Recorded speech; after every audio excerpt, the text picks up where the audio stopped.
ವೀಕ್ಷಕರೇ, ಅಮೋಘ ವಾರ್ತೆಗಳಿಗೆ ಸ್ವಾಗತ. ನಾನು ನಂದಿನಿ. ಈಗ ಮುಖ್ಯಾಂಶಗಳು. ಕಾನೂನು ಸುವ್ಯವಸ್ಥೆಗೂ ಜಿಡಿಪಿಗೂ ನೇರ ಸಂಬಂಧವಿದೆ. ಕೆಲವು ಅಪರಾಧಗಳಲ್ಲಿ ರಾಜ್ಯದ ಪ್ರಮಾಣ ರಾಷ್ಟ್ರೀಯ ಸರಾಸರಿಗಿಂತ ಹೆಚ್ಚಿದ್ದು, ಇದನ್ನು ತಡೆಗಟ್ಟಿ ಸಿಎಂ ಸಿದ್ದರಾಮಯ್ಯ ಪೊಲೀಸ್ ಅಧಿಕಾರಿಗಳಿಗೆ ಸೂಚನೆ. ಮಳೆಗಿಂತ ಹಾನಿಗೊಳಗಾದ ಬೆಳೆಗಳ ಪರಿಹಾರಕ್ಕೆ ಅಧಿವೇಶನದಲ್ಲಿ ಸಂಸದ ಶ್ರೀ.ಎಸ್. ಪಟೇಲ್ ಮನವಿ. ಪೊಲೀಸ್ ಧ್ವಜ ದಿನಾಚರಣೆ, ನಿವೃತ್ತರ ಬದುಕಿಗೆ ಆಧಾರವಾದ ಸಹಾಯ ಹಸ್ತ. ಪ್ರತಿ ಸಮಸ್ಯೆಯನ್ನ ಪೊಲೀಸ್ ಇಲಾಖೆ ತಲೆ ಮೇಲೆ ಹಾಕುವುದು ಸರಿಯಲ್ಲ. ಕೆಎಸ್ ವೆಂಕಟೇಶ್ ನಾಯ್ಡು ಹೇಳಿಕೆ. ವಾರ್ತೆಗಳ ವಿವರ. ಸೈಬರ್ ಅಪರಾಧಗಳು ಸೇರಿದಂತೆ ನಾನಾ ಅಪರಾಧಗಳಲ್ಲಿ ನಮ್ಮ ರಾಜ್ಯ ರಾಷ್ಟ್ರೀಯ ಸರಾಸರಿಗಿಂತ ಹೆಚ್ಚಾಗಿದ್ದು, ಇದನ್ನು ಕಟ್ಟುನಿಟ್ಟಾಗಿ ತಡೆಗಟ್ಟಿ ಎಂದು ಮುಖ್ಯಮಂತ್ರಿ ಸಿದ್ದರಾಮಯ್ಯ ಅವರು ಸೂಚಿಸಿದರು. ಕೋರಮಂಗಲದ ಪರೇಡ್ ಮೈದಾನದಲ್ಲಿ ಆಯೋಜಿಸಿದ್ದ ಪೊಲೀಸ್ ಧ್ವಜ ದಿನಾಚರಣೆ ಕಾರ್ಯಕ್ರಮದಲ್ಲಿ ಮುಖ್ಯಮಂತ್ರಿಗಳ ಪದಕ ಪ್ರದಾನ ಮಾಡಿ ಮಾತನಾಡಿದ ಅವರು, ಯಾವುದೇ ಪೊಲೀಸ್ ಠಾಣೆಯ ವ್ಯಾಪ್ತಿಯಲ್ಲಿ ಆಯಾ ಠಾಣಾಧಿಕಾರಿ ಗಮನಕ್ಕೆ ಬರದಂತೆ ಯಾವುದೂ ಅಪರಾಧಗಳು, ಕೆಟ್ಟ ವ್ಯವಹಾರಗಳು ನಡೆಯಲು ಸಾಧ್ಯವಿಲ್ಲ ಎನ್ನುವುದು ನನ್ನ ನಂಬಿಕೆ. ಅಪರಾಧ ಪ್ರಕರಣಗಳನ್ನು ಕಟ್ಟುನಿಟ್ಟಾಗಿ ನಿಯಂತ್ರಿಸಿ ಶಿಕ್ಷೆ ಪ್ರಮಾಣದಲ್ಲಿ ಕರ್ನಾಟಕ ರಾಜ್ಯ ಮುಂದಿದೆ. ಇದಕ್ಕಾಗಿ ಪೊಲೀಸ್ ಇಲಾಖೆಯನ್ನು ಅಭಿನಂದಿಸುವ ಜೊತೆಗೆ ಪ್ರಮಾಣ ಹೆಚ್ಚಾಗಿರುವ ಅಪರಾಧಗಳ ನಿಯಂತ್ರಣದಲ್ಲೂ ನಾವು ಶ್ರಮ ವಹಿಸಬೇಕಿದೆ. ಸೈಬರ್ ಅಪರಾಧಗಳು ಸೇರಿದಂತೆ ನಾನಾ ರೀತಿಯ ಅಪರಾಧಗಳನ್ನು ತಡೆಯಲು ತಂತ್ರಜ್ಞಾನದ ಅವಕಾಶ ಬಳಸಿಕೊಳ್ಳಬೇಕು. ಸಮಯದ ಮಿತಿ ಇಲ್ಲದಂತೆ ದಿನದ 24 ಗಂಟೆಯೂ ಕರ್ತವ್ಯ ಪ್ರಜ್ಞೆ ಇಟ್ಟುಕೊಂಡು ಕೆಲಸ ಮಾಡುವುದರಿಂದ ಸಮಾಜದಲ್ಲಿ ನೆಮ್ಮದಿ ಮತ್ತು ಸೌಹಾರ್ದತೆ ನೆಲೆಸಿದೆ. ಮಹಿಳೆಯರು, ಮಕ್ಕಳು ಮತ್ತು ದುರ್ಬಲರು ಹಾಗೂ ಅಸಹಾಯಕರ ನಮ್ಮ ಸರ್ಕಾರ ರಕ್ಷಣೆಗೆ ಮೊದಲ ಆದ್ಯತೆ ನೀಡುತ್ತದೆ. ಪೊಲೀಸರು ಇದನ್ನು ಗಮನದಲ್ಲಿಟ್ಟುಕೊಂಡು ಕೆಲಸ ಮಾಡಬೇಕು. ಕರ್ನಾಟಕ ಡ್ರಗ್ಸ್ ಮುಕ್ತ ರಾಜ್ಯ ಆಗಬೇಕು ಎನ್ನುವ ಗುರಿ ನಮ್ಮ ಸರ್ಕಾರದ್ದಾಗಿದೆ. ಇದು ಪೊಲೀಸ್ ಇಲಾಖೆಯ ಗುರಿಯೂ ಆಗಬೇಕಿದೆ ಎಂದು ಹೇಳಿದರು. 24 ಗಂಟೆ ಕೆಲಸ ಮಾಡ್ತಕ್ಕಂಥವ್ರು. ಬೇರೆ ಇಲಾಖೆಯಲ್ಲಿ ಅವ್ರಿಗೆ ನಿಗದಿತ ಸಮಯ ಇರ್ತದೆ, ಆದರೆ ಪೊಲೀಸ್ನವರಿಗೆ ನಿಗದಿತ ಸಮಯ ಇರಲ್ಲ. ಅವರು 24 ಗಂಟೆ ಕೆಲಸ ಮಾಡೋದ್ರ ಜೊತೆಗೆ ಹಬ್ಬ ಹರಿದಿನಗಳಲ್ಲೂ ಕೂಡ ಕೆಲಸ ಮಾಡಬೇಕು. ಯಾಕಂತಂದರೆ ಸಮಾಜದಲ್ಲಿ ನೆಮ್ಮದಿ, ಶಾಂತಿ, ಸೌಹಾರ್ದತೆಯನ್ನು ಕಾಪಾಡ್ತಕ್ಕಂಥದ್ದು ಅತ್ಯಂತ ಅವಶ್ಯ. ಇದು ಪೊಲೀಸ್ ಇಲಾಖೆಯ ಜವಾಬ್ದಾರಿ ಅಂತಕ್ಕಂಥ ಮಾತುಗಳನ್ನು ಈ ಸಂದರ್ಭದಲ್ಲಿ ಹೇಳಲಿಕ್ಕೆ ಬಯಸ್ತಾ ಇದ್ದೇನೆ. ಸಮಾಜದಲ್ಲಿ ಮಹಿಳೆಯರು, ಅಶಕ್ತರು, ಮಕ್ಕಳು,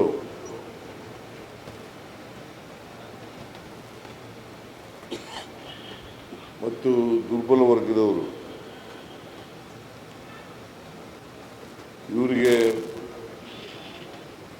ರಕ್ಷಣೆಯನ್ನು ಕೊಡಬೇಕು ಅಂತಕ್ಕಂಥದ್ದು ನಮ್ಮ ಸರ್ಕಾರದ ಆಶಯ. ಪೊಲೀಸ್ನವರು ಈ ಕೆಲಸ ಮಾಡಬೇಕಾಗ್ತದೆ. ಯಾವ ರಾಜ್ಯದಲ್ಲಿ ಅಥವಾ ದೇಶದಲ್ಲಿ ಕಾನೂನಿನ ಸುವ್ಯವಸ್ಥೆ ಇರ್ತದೆ, ಆ ರಾಜ್ಯ ಅಭಿವೃದ್ಧಿ ಆಗಲಿಕ್ಕೆ ಸಾಧ್ಯ ಆಗ್ತದೆ. ಆ ರಾಜ್ಯಕ್ಕೆ ಬಂಡವಾಳ ಹೂಡಿಕೆಯೂ ಕೂಡ ಹೆಚ್ಚಾಗ್ತದೆ, ನಿರುದ್ಯೋಗದ ಸಮಸ್ಯೆನೂ ಬಗೆಹರಿತದೆ, ರಾಜ್ಯದ GDP ಬೆಳವಣಿಗೆ ಕೂಡ ಜಾಸ್ತಿ ಆಗ್ತದೆ ಅಂತಕ್ಕಂಥ ಮಾತುಗಳನ್ನು ಈ ಸಂದರ್ಭದಲ್ಲಿ ಹೇಳಲಿಕ್ಕೆ ಬಯಸ್ತಾ ಇದ್ದೇನೆ. ಅದಕ್ಕೋಸ್ಕರ ರಾಜ್ಯ ಅಭಿವೃದ್ಧಿ ಕಡೆ ಹೆಚ್ಚು ಗಮನವನ್ನು ಕೊಡಬೇಕು. ಅದರ ಜೊತೆಗೆ ಸಮಾಜದಲ್ಲಿ ಶಾಂತಿ, ನೆಮ್ಮದಿ, ಸೌಹಾರ್ದತೆ ಇರ್ತಕ್ಕಂಥದ್ದನ್ನು ಕೂಡ ಕಾಯ್ಕೊಳ್ತಕ್ಕಂಥ ಕೆಲಸವನ್ನು ಮಾಡಲೇಬೇಕು ಅಂತಕ್ಕಂಥ ಮಾತುಗಳನ್ನು ಈ ಸಂದರ್ಭದಲ್ಲಿ ನಾನು ಹೇಳಲಿಕ್ಕೆ ಬಯಸ್ತಾ ಇದ್ದೇನೆ. ನಾವು ಕಳೆದ 3 ವರ್ಷಗಳಲ್ಲಿ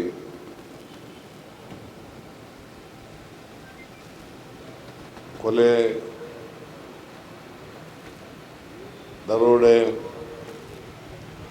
ಕಳುವು, ಅಂತ ಮೇಜರ್ ಕ್ರೈಮ್ಗಳಲ್ಲಿ ಕಡಿಮೆ ಆಗ್ತಾ ಇದೆ.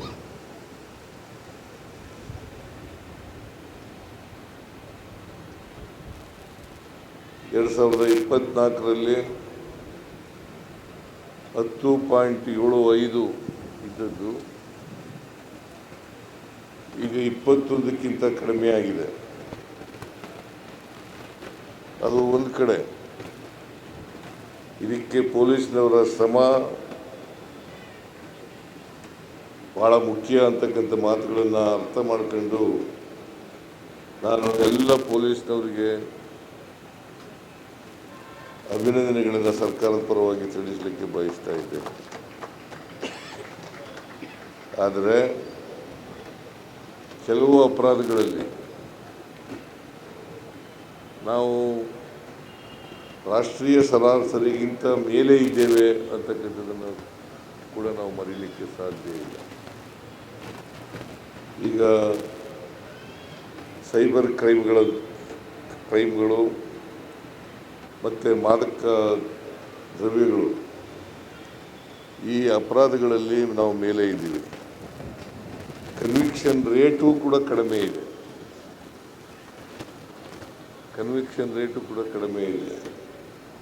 ಈ ಕನ್ವಿಕ್ಷನ್ ರೇಟನ್ನು ಹೆಚ್ಚು ಮಾಡ್ತಕ್ಕಂಥ ನಾವು ಕಡಿಮೆ ಮಾಡ್ತಕ್ಕಂಥ ಕೆಲಸವನ್ನು ಮಾಡಬೇಕು. ನಾವು ಕರ್ನಾಟಕ ಸರ್ಕಾರ ಮಾದಕ ದ್ರವ್ಯ ಮುಕ್ತ ರಾಜ್ಯ ಮಾಡಬೇಕು ಅಂತಕ್ಕಂಥದ್ದು ನಮ್ಮ ಅಭಿಪ್ರಾಯ. ಅದನ್ನು ಮಾಡಲಿಕ್ಕೆ ಏನೆಲ್ಲ ಮಾಡಲಿಕ್ಕೆ ಸಾಧ್ಯನೋ ಅದನ್ನು ಮಾಡಲೇಬೇಕು. ಈ ಸಂದರ್ಭದಲ್ಲಿ ಗೃಹ ಸಚಿವರಾದ ಜಿ ಪರಮೇಶ್ವರ್, ರಾಜ್ಯ ಪೊಲೀಸ್ ಮಹಾನಿರ್ದೇಶಕ ಡಾಕ್ಟರ್ ಎಂಎ ಸಲೀಂ ಉಪಸ್ಥಿತರಿದ್ದರು. ಕರ್ನಾಟಕದ ಹಾಸನ ಜಿಲ್ಲೆಯಲ್ಲಿ ಅತಿವೃಷ್ಟಿಯಿಂದ ಹಾನಿಗೊಳಗಾದ ಕೃಷಿ ಹಾಗೂ ತೋಟಗಾರಿಕೆ ಬೆಳೆಗಳಿಗೆ ತಕ್ಷಣ ಸೂಕ್ತ ಪರಿಹಾರ ನೀಡುವಂತೆ ಸಂಸದ ಶ್ರೀ ಪಾಟೀಲ್ ಕೇಂದ್ರ ಸರ್ಕಾರವನ್ನು ಒತ್ತಾಯಿಸಿದರು. ಅವರು ಸಂಸತ್ತಿನಲ್ಲಿ ಮಾತನಾಡುತ್ತಾ ಅತಿವೃಷ್ಟಿಯಿಂದ ವಿವಿಧ ಬೆಳೆಗಳು ಹಾನಿಗೊಳಗಾಗಿದ್ದು ರೈತರು ಸಂಕಷ್ಟಕ್ಕೆ ಸಿಲುಕಿದ್ದಾರೆ. ಬರುವ ಜೂನ್ ತಿಂಗಳಲ್ಲಿ ಮುಂಗಾರು ಆರಂಭವಾಗಲಿರುವ ಹಿನ್ನೆಲೆ ರೈತರಿಗೆ ಅಗತ್ಯವಾದ ರಸಗೊಬ್ಬರ ಹಾಗೂ ಗುಣಮಟ್ಟದ ಬಿತ್ತನೆ ಬೀಜಗಳನ್ನು ಸಮಯಕ್ಕೆ ಸರಿಯಾಗಿ ಪೂರೈಸುವಂತೆ ಕೇಂದ್ರ ಸರ್ಕಾರ ಕ್ರಮ ಕೈಗೊಳ್ಳಬೇಕು. ಹಾಸನ ಲೋಕಸಭಾ ಕ್ಷೇತ್ರ ವ್ಯಾಪ್ತಿಯಲ್ಲಿ ಸುಮಾರು 1.8 ಲಕ್ಷ ಹೆಕ್ಟೇರ್ ಪ್ರದೇಶದಲ್ಲಿ ತೆಂಗು ಬೆಳೆಯಲಾಗುತ್ತಿದ್ದು ಇತ್ತೀಚೆಗೆ ವಿವಿಧ ರೋಗಗಳು ಕಾಣಿಸಿಕೊಂಡಿರುವುದು ರೈತರಿಗೆ ಆತಂಕ ಉಂಟುಮಾಡಿದೆ. ತೆಂಗು ಬೆಳೆಗೆ ಉತ್ತೇಜನ ನೀಡುವ ಉದ್ದೇಶದಿಂದ ಸಸ್ಯ ಸಂರಕ್ಷಣಾ ಯೋಜನೆಗೆ ಅದನ್ನು ಸೇರಿಸಿ ಸಂಬಂಧಿತ ಪ್ರಯೋಗಾಲಯಗಳ ಉನ್ನತೀಕರಣಕ್ಕೆ ಸಹಾಯ ನೀಡಬೇಕು. ಇದಲ್ಲದೆ ಜಿಲ್ಲೆಯ ಸುಮಾರು 1.1 ಲಕ್ಷ ಹೆಕ್ಟೇರ್ ಪ್ರದೇಶದಲ್ಲಿ ಬೆಳೆಯಲಾಗಿರುವ ಮೆಕ್ಕೆಜೋಳ ಬೆಳೆಗಳಲ್ಲಿ ಕೆಲವು ಭಾಗ ಬಿಳಿಸುಳಿ ರೋಗಕ್ಕೆ ಒಳಗಾಗಿದ್ದು ಇದರಿಂದ ರೈತರಿಗೆ ನಷ್ಟವಾಗಿದೆ. ಈ ಹಾನಿಗೆ ಪರಿಹಾರ ನೀಡುವ ಜೊತೆಗೆ ರೋಗ ನಿಯಂತ್ರಣಕ್ಕೆ ಅಗತ್ಯ ಕ್ರಮಗಳನ್ನು ಕೈಗೊಳ್ಳಬೇಕು ಎಂದು ಒತ್ತಾಯಿಸಿದರು. Thank you honourable speaker sir. ಮಾನ್ಯ ಸಭಾಧ್ಯಕ್ಷರೇ, ನಮ್ಮ ಹಾಸನ ಲೋಕಸಭಾ ಕ್ಷೇತ್ರದ ವ್ಯಾಪ್ತಿಯಲ್ಲಿ ಕಳೆದ ಮುಂಗಾರು ಮಳೆ ಅವಧಿಯಲ್ಲಿ ಆದಂತಹ ಬೆಳೆ ನಷ್ಟ, ಬೆಳೆಹಾನಿ, ವಿವಿಧ ರೋಗಗಳಿಂದಾಗಿ ಬೆಳೆಹಾನಿ ಸಂಬಂಧಂತಹ ಕೃಷಿ ಹಾಗೂ ತೋಟಗಾರಿಕೆ ಬೆಳೆಗಳಿಗೆ ಸಂಬಂಧಪಟ್ಟಂತೆ ಸದನ ಗಮನ ತರಲು ಬಯಸುತ್ತೇನೆ. ಮಾನ್ಯ ಅಧ್ಯಕ್ಷರೇ, ಈಗಾಗಲೇ ನಾವು ಮುಂಗಾರಿನ ಬರುವಂತಹ ಜೂನ್ಗೆ ಮುಂಗಾರಿನ ಸಮೀಪದಲ್ಲಿದ್ದು ತೆಂಗು ಸುಮಾರು 1.8 ಲಕ್ಷ ಹೆಕ್ಟೇರಷ್ಟು ತೆಂಗು ನಮ್ಮ ಹಾಸನ ಲೋಕಸಭಾ ಕ್ಷೇತ್ರದ ವ್ಯಾಪ್ತಿಯಲ್ಲಿ ಬೆಳೆಯುತ್ತಿದ್ದು ಇದಕ್ಕೆ ಸಸ್ಯ ಸಂರಕ್ಷಣಾ ಯೋಜನೆಗೆ ಜೊತೆಗೆ ಪ್ರಯೋಗಾಲಯದ ಉನ್ನತೀಕರಣಕ್ಕೆ ಅನುದಾನ ಕೊಡಬೇಕೆಂದು ಮಾನ್ಯ ಅಧ್ಯಕ್ಷರೇ ಮನವಿ ಮಾಡುತ್ತೇನೆ. ಜೊತೆಗೆ ಜೋಳ, ಕಳೆದ ಶೂನ್ಯ ವೇಳೆಯಲ್ಲಿ ಸಹ ನಾನು ಜೋಳ ಬೆಳೆ ಬಗ್ಗೆ ನಾನು ಗಮನ ಹರಿಸಿದ್ದೆ. ಸುಮಾರು 1.1 ಲಕ್ಷ ಹೆಕ್ಟೇರ್ ಅಷ್ಟು ಜೋಳ ಬೆಳೆದು ಸುಮಾರು ಬಹುತೇಕ ಎಲ್ಲ ತಾಲೂಕಿನಲ್ಲಿ ಜೋಳ ಬೆಳೆದಿದ್ದು. Just 1 minute sir. ಇಲ್ಲಿವರೆಗೂ ಯಾವುದೇ ರೀತಿಯ ಬೆಳೆ ಪರಿಹಾರ ದೊರಕಿರುವ ಕಾರಣ ಜೊತೆಗೆ ನನ್ನ ಮನವಿ ಏನಂತ ಹೇಳಿದ್ರೆ ಮಾನ್ಯ ಅಧ್ಯಕ್ಷರೇ, ಬೆಳೆ ಪರಿಹಾರನ ಏನು ರಾಜ್ಯ ಸರ್ಕಾರ ಕೊಡುವಂತಹ ಶ್ರೀ ಜಸ್ಟ್ 1 ಮಿನಿಟ್ ಸರ್.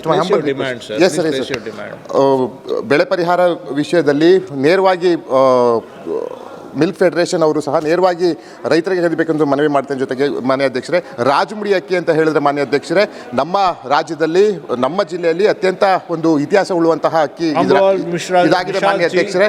ಹಾಗಾಗಿ ಇದಕ್ಕೆ ಜಿಯೋಗ್ರಫಿಕಲ್ ಟ್ಯಾಗ್ನ ಕೊಡಬೇಕು ಅಂತ ಮಾನ್ಯ ಆರೋಗ್ಯ ಭಾಗ್ಯ ಯೋಜನೆಯ ಸೌಲಭ್ಯಗಳು ಆರಂಭದಲ್ಲಿ ಸೀಮಿತವಾಗಿದ್ದರೂ ಹೋರಾಟದ ಫಲವಾಗಿ ಕೆಲವು ಮಟ್ಟಿಗೆ ವಿಸ್ತರಿಸಲಾಗಿದೆ. ಆದರೂ ಅದು ಎಲ್ಲರಿಗೂ ಸಮರ್ಪಕವಾಗಿ ತಲುಪುತ್ತಿಲ್ಲ. ಹೀಗಾಗಿ ಪ್ರತಿಯೊಬ್ಬರು ತಮ್ಮ ಭವಿಷ್ಯವನ್ನ ಗಮನದಲ್ಲಿಟ್ಟುಕೊಂಡು ವೈಯಕ್ತಿಕ ಆರೋಗ್ಯ ವಿಮೆ ಮಾಡಿಸಿಕೊಳ್ಳುವುದು ಅಗತ್ಯ ಎಂದು ನಿವೃತ್ತ ಹೆಚ್ಚುವರಿ ಪೊಲೀಸ್ ಅಧೀಕ್ಷಕ ಕೆಎಸ್ ವೆಂಕಟೇಶ್ ನಾಯ್ಡು ತಿಳಿಸಿದರು. ನಗರದ ಡಿಕೆಆರ್ ಜಿಲ್ಲಾ ಪೊಲೀಸ್ ಕವಾಯತ್ ಮೈದಾನದಲ್ಲಿ ನಡೆದ ಕರ್ನಾಟಕ ರಾಜ್ಯ ಪೊಲೀಸ್ ಧ್ವಜ ದಿನಾಚರಣೆ ಕಾರ್ಯಕ್ರಮದಲ್ಲಿ ಮುಖ್ಯ ಅತಿಥಿಯಾಗಿ ಭಾಗವಹಿಸಿ ಮಾತನಾಡಿದ ಅವರು, ಪೊಲೀಸ್ ಎಂದರೆ ಕೇವಲ ಕಾನೂನು ಸುವ್ಯವಸ್ಥೆ ಕಾಯುವ ಇಲಾಖೆ ಮಾತ್ರವಲ್ಲ, ಸಮಾಜದ ನೆಮ್ಮದಿ ಮತ್ತು ಭದ್ರತೆಗೆ ಬೆನ್ನೆಲುಬಾದ ವ್ಯವಸ್ಥೆ. ಆದರೆ ಕರ್ತವ್ಯ ನಿರ್ವಹಿಸಿ ನಿವೃತ್ತಿಯಾದ ಬಳಿಕ ಅನೇಕ ಪೊಲೀಸ್ ಸಿಬ್ಬಂದಿ ಆರ್ಥಿಕ ಮತ್ತು ಆರೋಗ್ಯ ಸಂಬಂಧಿತ ಸಂಕಷ್ಟಗಳನ್ನು ಎದುರಿಸುತ್ತಿರುವುದು ವಾಸ್ತವ. ಈ ಹಿನ್ನೆಲೆಯಲ್ಲಿ ಪೊಲೀಸ್ ಧ್ವಜ ದಿನಾಚರಣೆ ಕೇವಲ ಆಚರಣೆ ಸೀಮಿತವಲ್ಲದೆ ಮಾನವೀಯ ಮೌಲ್ಯಗಳನ್ನು ನೆನಪಿಸುವ ವೇದಿಕೆಯಾಗಿ ಮೂಡಿಬಂದಿದೆ. ಸೇವೆಯಲ್ಲಿರುವಾಗ ನಮ್ಮ ಆರೋಗ್ಯದ ಬಗ್ಗೆ ಹೆಚ್ಚು ಗಮನ ಹರಿಸುವುದಿಲ್ಲ. ಆದರೆ ನಿವೃತ್ತಿಯಾದ ನಂತರವೇ ಅದರ ಅಗತ್ಯತೆ ತೀವ್ರವಾಗಿ ಅರಿವಾಗುತ್ತದೆ. ಬಹುತೇಕರು ಆರೋಗ್ಯ ವಿಮೆ ಮಾಡಿಸಿಕೊಳ್ಳದೆ ಸಂಕಷ್ಟಕ್ಕೆ ಸಿಲುಕುತ್ತಿದ್ದಾರೆ. ಆರೋಗ್ಯ ಭಾಗ್ಯ ಯೋಜನೆಯ ಸೌಲಭ್ಯಗಳು ಆರಂಭದಲ್ಲಿ ಸೀಮಿತವಾಗಿದ್ದರೂ ಹೋರಾಟದ ಫಲವಾಗಿ ಕೆಲವು ಮಟ್ಟಿಗೆ ವಿಸ್ತರಿಸಲಾಗಿದೆ. ಆದರೂ ಅದು ಎಲ್ಲರಿಗೂ ಸಮರ್ಪಕವಾಗಿ ತಲುಪುತ್ತಿಲ್ಲ. ಹೀಗಾಗಿ ಪ್ರತಿಯೊಬ್ಬರು ತಮ್ಮ ಭವಿಷ್ಯ ಗಮನದಲ್ಲಿಟ್ಟುಕೊಂಡು ವೈಯಕ್ತಿಕ ಆರೋಗ್ಯ ವಿಮೆ ಮಾಡಿಸಿಕೊಳ್ಳುವುದು ಅಗತ್ಯ. ಪೊಲೀಸ್ ಇಲಾಖೆಯ ಮೇಲೆ ಅನೇಕ ಬಾರಿ ಅನಾವಶ್ಯಕ ಆರೋಪಗಳು ಬರುವುದು ದುರದೃಷ್ಟಕರ. ಪ್ರತಿ ಸಮಸ್ಯೆಯನ್ನು ಪೊಲೀಸ್ ಇಲಾಖೆ ತಲೆ ಮೇಲೆ ಹಾಕುವುದು ಸರಿಯಲ್ಲ. ಬೇರೆ ಇಲಾಖೆಗಳಿಗೂ ತಮ್ಮ ತಮ್ಮ ಜವಾಬ್ದಾರಿಗಳಿವೆ. ಅಗತ್ಯವಿದ್ದಲ್ಲಿ ಕಾನೂನು ಕ್ರಮ ಕೈಗೊಳ್ಳಲು ಹಿಂಜರಿಯಬಾರದು ಎಂದು ಹೇಳಿದರು. ಕೆಲಸ ಅಥವಾ ಆ ಒಂದು ಪೋಸ್ಟಿಂಗು ಇನ್ನೊಂದು ಇದ್ರ ಬಗ್ಗೆನೇ ತಲೆ ಕೆಡಿಸ್ಕೋತೀವಿ ಹೊರತು ಕಡೆಗೊಂದು ದಿವಸ ನಾವು ಇಲ್ಲಿಂದ ಹೊರಗೆ ಬಂದಾಗ ಏನು ಮಾಡಬೇಕು ಅಂತ ಹೇಳಿ ಯೋಚನೆ ಮಾಡಲ್ಲ. ಇದು ಭಾಳ ಜನದ ಸಮಸ್ಯೆನೂ ಹೌದು. ಬೇಕಿದ್ರೆ ನೀವು ಒಬ್ಬರೇ ಕೂತಿದ್ದಾಗ ಒಂದ್ಸರಿ ಆಲೋಚನೆ ಮಾಡಿ. ಈ ಒಂದು ಸಮಯದಲ್ಲಿ ನಾನು ಮಾತಾಡೋಕ್ಕೆ ಇಷ್ಟಪಡೋದು ಅಂದರೆ ಎಸ್ಪೆಷಲಿ ನಮ್ಮ ಆರೋಗ್ಯ ಭಾಗ್ಯ ಏನು ಯೋಜನೆ ಇದೆ ಇದ್ರ ಬಗ್ಗೆ. ಮೊದಲು ಯಾರೇ ಸರ್ವಿಸಲ್ಲಿ ಇರ್ತಿದ್ರು ಅವ್ರಿಗೆ ಮಾತ್ರ ಇತ್ತು. ನಂತರ ಕೆಲವು ಅಧಿಕಾರಿಗಳು ಹೋರಾಟ ಮಾಡಿ ಅದನ್ನು ಈಗ 3 ಲಕ್ಷದವರೆಗೆ ಗಂಡ ಹೆಂಡತಿಗೆ ಮಾತ್ರ ಬಂದಿದೆ. ಒನ್ಸ್ ನೀವು ರಿಟೈರ್ ಆದರೆ ಅಂದರೆ ನಿಮಗೆ ಸಿಗುವಂಥದ್ದು ಅಷ್ಟೇ. ನಂತರದಲ್ಲಿ ಏನಾದರೂ ಕ್ರಾನಿಕ್ ಡಿಸೀಸಸ್ ಇದ್ದರೆ ಅದು ನಿಮ್ಮ ಜೀವನದಲ್ಲಿ ಏನು ಕೂಡಿಟ್ಟಿರ್ತೀರೋ ಅದನ್ನು ಪೂರ್ತಿ ಹಿಂಡಾಗ್ತದೆ. ಭಾಳಷ್ಟು ಫ್ಯಾಮಿಲಿಗಳಲ್ಲಿ ಏನು ಇನ್ಶೂರೆನ್ಸ್, ಹೆಲ್ತ್ ಇನ್ಶೂರೆನ್ಸ್ ಇದೆ ಅದನ್ನು ಮಾಡಿಸ್ತಾ ಇಲ್ಲ. ನಾನು ಇಲ್ಲಿ ಡಿಪಿಒದಲ್ಲಿದ್ದಾಗ ನನಗದು ಭಾಳಷ್ಟು ಸರಿ ಗಮನಕ್ಕೆ ಬಂತು. ಆದರೂ ಕೂಡ ನಾವುಗಳು ಇಲ್ಲೇನು ಕಲೆಕ್ಟ್ ಮಾಡಿ ಕಳಿಸ್ತೀವಿ ಅದು ಎಲ್ಲರಿಗೂ ಹಂಚುವಷ್ಟು ಮಟ್ಟಿಗೆ ಫಂಡಿಂಗ್ ಆಗ್ತಾ ಇಲ್ಲ. ಅದು ಈ ಹಿನ್ನೆಲೆಯಲ್ಲಿ ಮತ್ತು ಪ್ರೀ ಎಕ್ಸಿಸ್ಟಿಂಗ್ ಡಿಸೀಸಸ್ ಏನಿದೆ, ಏಕೆಂದರೆ ಹೊಸ ಕಾರೋ ಬೈಕೋ ತಂದಾಗ ಅದು ಕೆಲವು ವರ್ಷ ಚೆನ್ನಾಗಿ ಓಡ್ತದೆ. ಒಂದಿಷ್ಟು ಮೈಲೇಜ್ ಆದಮೇಲೆ ಅದು ಆಟೋಮೆಟಿಕ್ ಪರ್ಫಾರ್ಮೆನ್ಸ್ ಕಡಿಮೆ ಆಗ್ತದೆ. ನಂತರ ಗುಜರಿಗೆ ಕಳಿಸೋ ವ್ಯವಸ್ಥೆಯನ್ನು ಮಾಡಬೇಕಾಗುತ್ತೆ. ನಮ್ಮದು ಅಷ್ಟೇ. ಚಿಕ್ಕ ಏಜಲ್ಲಿ ನಾವು ಜಾಯಿನ್ ಆಗ್ತೀವಿ. ರಿಟೈರ್ ಆಗೋದಕ್ಕೆ ನಮ್ಮ ಜೆನೆಟಿಕಲ್ಲು ಅಥವಾ ನಮ್ಮ ಒಂದು ಒತ್ತಡಗಳು ಅಥವಾ ನಾವು ಸರಿಯಾದ ಒಂದು ಅಭ್ಯಾಸಗಳು ಇಟ್ಕೊಂಡಲೇ ನಾವು ಹೆಲ್ತ್ ಹಾಳು ಮಾಡಿಕೊಂಡ್ರೆ ಕೊನೆಗೆ ನಾವು ಏನೂ ಮಾಡೋಕ್ಕಾಗದ ಪರಿಸ್ಥಿತಿ ತಲುಪಿಡ್ತೇವೆ. ಕಣ್ಣು ಮುಚ್ಚೋವರೆಗೂ ಸಹ ಕಣ್ಣೀರೇ ಹಾಕೋ ಪರಿಸ್ಥಿತಿ ಆಗ್ತದೆ. ಇದರ ಜೊತೆಯಲ್ಲಿ ಪ್ರೀ ಎಕ್ಸಿಸ್ಟಿಂಗ್ ಡಿಸೀಸಸ್ಗೆ 3 ವರ್ಷಕ್ಕಿಂತ ಮುಂಚೆ ಯಾವ ಇನ್ಶೂರೆನ್ಸು ಕ್ಲೈಮ್ ಆಗಲ್ಲ. ದಯವಿಟ್ಟು ಇಲ್ಲಿ ಎಲ್ಲ ಏಜಿನವರು ಇದ್ದೀರಿ, ಅದರ ಬಗ್ಗೆ ಈಗಲಿಂದಲೇ ಗಮನ ಕೊಡಿ.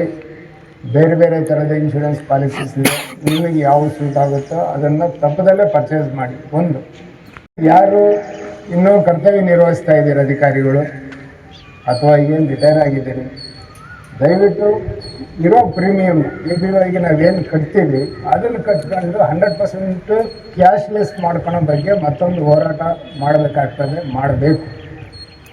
ಇದು ನನ್ನೊಬ್ಬನಿಗೆ ಅಥವಾ ನಿಮ್ಮೊಬ್ಬರಿಗೆ ಅಂತಲ್ಲ, ಎಲ್ಲರಿಗೂ ಬೇಕಾಗುತ್ತೆ. ಮುಂದೆ ಬರೋರಿಗೂ ಸಹ ಇದು ಬೇಕಿದೆ.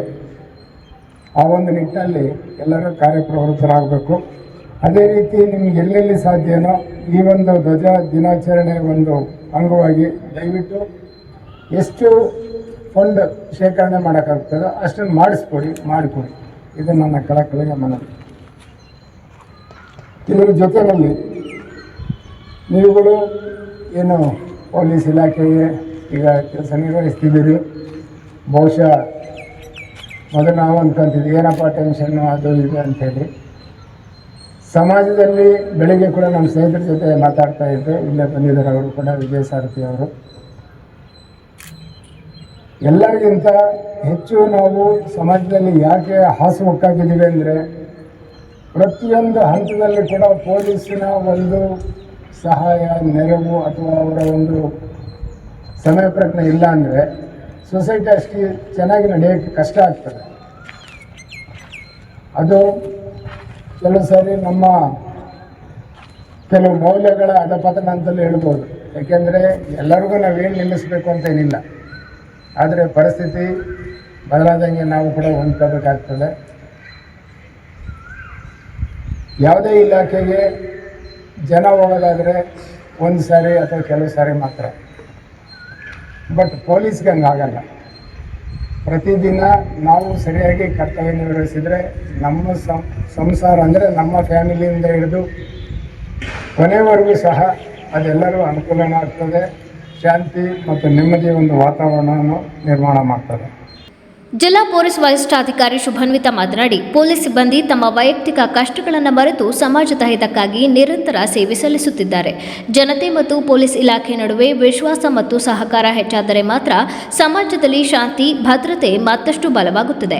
ಕರ್ನಾಟಕ ಪೊಲೀಸ್ ಕಾಯ್ದೆ 1965ರ ಏಪ್ರಿಲ್ 2ರಂದು ಜಾರಿಗೆ ಬಂದ ದಿನವನ್ನು ರಾಜ್ಯ ಪೊಲೀಸ್ ಧ್ವಜ ದಿನವಾಗಿ ಆಚರಿಸಲಾಗುತ್ತದೆ. ಈ ದಿನದ ಅಂಗವಾಗಿ ಧ್ವಜ ಮಾರಾಟದ ಮೂಲಕ ಸಂಗ್ರಹವಾಗುವ ಹಣವನ್ನು ನಿವೃತ್ತ ಪೊಲೀಸ್ ಸಿಬ್ಬಂದಿ, ಅವರ ಕುಟುಂಬಗಳು ಹಾಗೂ ಸಂಕಷ್ಟದಲ್ಲಿರುವವರಿಗೆ ನೆರವಿಗಾಗಿ ಬಳಸಲಾಗುತ್ತದೆ. ಕಳೆದ ವರ್ಷ ಹಾಸನ ಜಿಲ್ಲೆಯಲ್ಲಿ ಸುಮಾರು 2 ಲಕ್ಷ ರೂಪಾಯಿ ಸಂಗ್ರಹವಾಗಿದ್ದು, 19 ಸಿಬ್ಬಂದಿಗಳ ಅಂತ್ಯ ಸಂಸ್ಕಾರ ನೆರವಿಗೆ ಹಾಗೂ 137 ಮಂದಿಗೆ ಒಟ್ಟು 9 ಲಕ್ಷ ರೂಪಾಯಿ ಸಹಾಯ ಒದಗಿಸಲಾಗಿದೆ. ಆದರೆ ಈ ಮೊತ್ತ ಎಲ್ಲರ ಅಗತ್ಯಗಳನ್ನು ಪೂರೈಸಲು ಸಾಕಾಗುತ್ತಿಲ್ಲ ಎಂಬುದು ವಾಸ್ತವ. ಆದ್ದರಿಂದ ಸಮಾಜದ ಪ್ರತಿಯೊಬ್ಬರೂ ಪೊಲೀಸ್ ಧ್ವಜವನ್ನು ಖರೀದಿಸುವ ಮೂಲಕ ಈ ಮಹತ್ವದ ಕಾರ್ಯಕ್ಕೆ ಕೈಜೋಡಿಸಬೇಕು ಎಂಬ ಸಂದೇಶ ಕಾರ್ಯಕ್ರಮದ ಮೂಲಕ ನೀಡಲಾಯಿತು. ಪೊಲೀಸ್ ಧ್ವಜ ಕೇವಲ ಒಂದು ಚಿಹ್ನೆಯಲ್ಲ, ಅದು ಸಮಾಜದ ಸುರಕ್ಷತೆಗಾಗಿ ಹಗಲು ರಾತ್ರಿ ದುಡಿಯುವವರಿಗೆ ಕೃತಜ್ಞತೆಯ ಸಂಕೇತವಾಗಿದೆ ಎಂದು ಹೇಳಿದರು. ಸ್ಥಿತಿಯಲ್ಲಿಯೂ ಸಹ ಅವರ ಕೆಲಸ ತುಂಬ ಸಮರ್ಪಣೆ ಮತ್ತು ಜವಾಬ್ದಾರಿಯಿಂದ ನಿರ್ವಹಣೆ ಮಾಡ್ತಾರೆ. ಕೆಲವು ಟೈಮ್ಸ್ ನಮ್ಮ ವೈಯಕ್ತಿಕ ಪರಿಸ್ಥಿತಿ ಚೆನ್ನಾಗಿರಲ್ಲ, ಕೆಲಸದಲ್ಲಿ ಪರಿಸ್ಥಿತಿ ಚೆನ್ನಾಗಿರಲ್ಲ. ಆದ್ರೂ ಸಹ ನಮ್ಮ ಪೊಲೀಸ್ ಇಲಾಖೆಯ ಅಧಿಕಾರಿ ಮತ್ತು ಸಿಬ್ಬಂದಿಗಳು ಯಾವುದೇ ಪರಿಸ್ಥಿತಿ ಆಗಲಿ ಅವರ ಕರ್ತವ್ಯ ತುಂಬ ರೆಸ್ಪಾನ್ಸಿಬಿಲಿಟಿಯಿಂದ ನಿರ್ವಹಣೆ ಮಾಡ್ತಾರೆ. ಈ ಪರ್ಟಿಕ್ಯುಲರ್ ರೀಸನ್ಗೆ ನಾನು ಎಲ್ಲ ಪೊಲೀಸ್ ಆಫೀಸರ್ಸ್ ಮತ್ತು ಸಿಬ್ಬಂದಿಗಳಿಗೆ ನಮ್ಮ ಇಲಾಖೆ ವತಿಯಿಂದ, ನಮ್ಮ ಕರ್ನಾಟಕ ರಾಜ್ಯ ಸರ್ಕಾರ ವತಿಯಿಂದ ತುಂಬ ಧನ್ಯವಾದಗಳು ಅರ್ಪಿಸುತ್ತೇನೆ.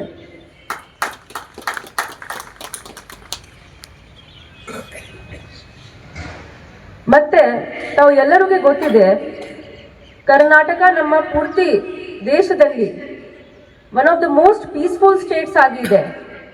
ಅದರದ್ದು ಮೇನ್ ಕಾರಣ ಏನಂದರೆ ನಮ್ಮ ಪೊಲೀಸ್ ಇಲಾಖೆ ಮತ್ತು ಸಾರ್ವಜನಿಕರವರ ನಡುವೆ ಕೋಆಪರೇಷನ್, ಎಲ್ಲರದ್ದು ಸಹಕಾರ ತಗೊಂಡು ನಾವು ನಮ್ಮ ಕೆಲಸ ಮಾಡ್ತಾ ಇದ್ದೀವಿ. ಸೊ ಅದು one of the main reasons ಯಾಕೆ ನಾವು one of the most peaceful States ಆಗಿ ನಮ್ಮ ಹೆಸರು ಈಗ ನಮ್ಮ ಪೂರ್ತಿ ಭಾರತದಲ್ಲಿ ಇದೆ.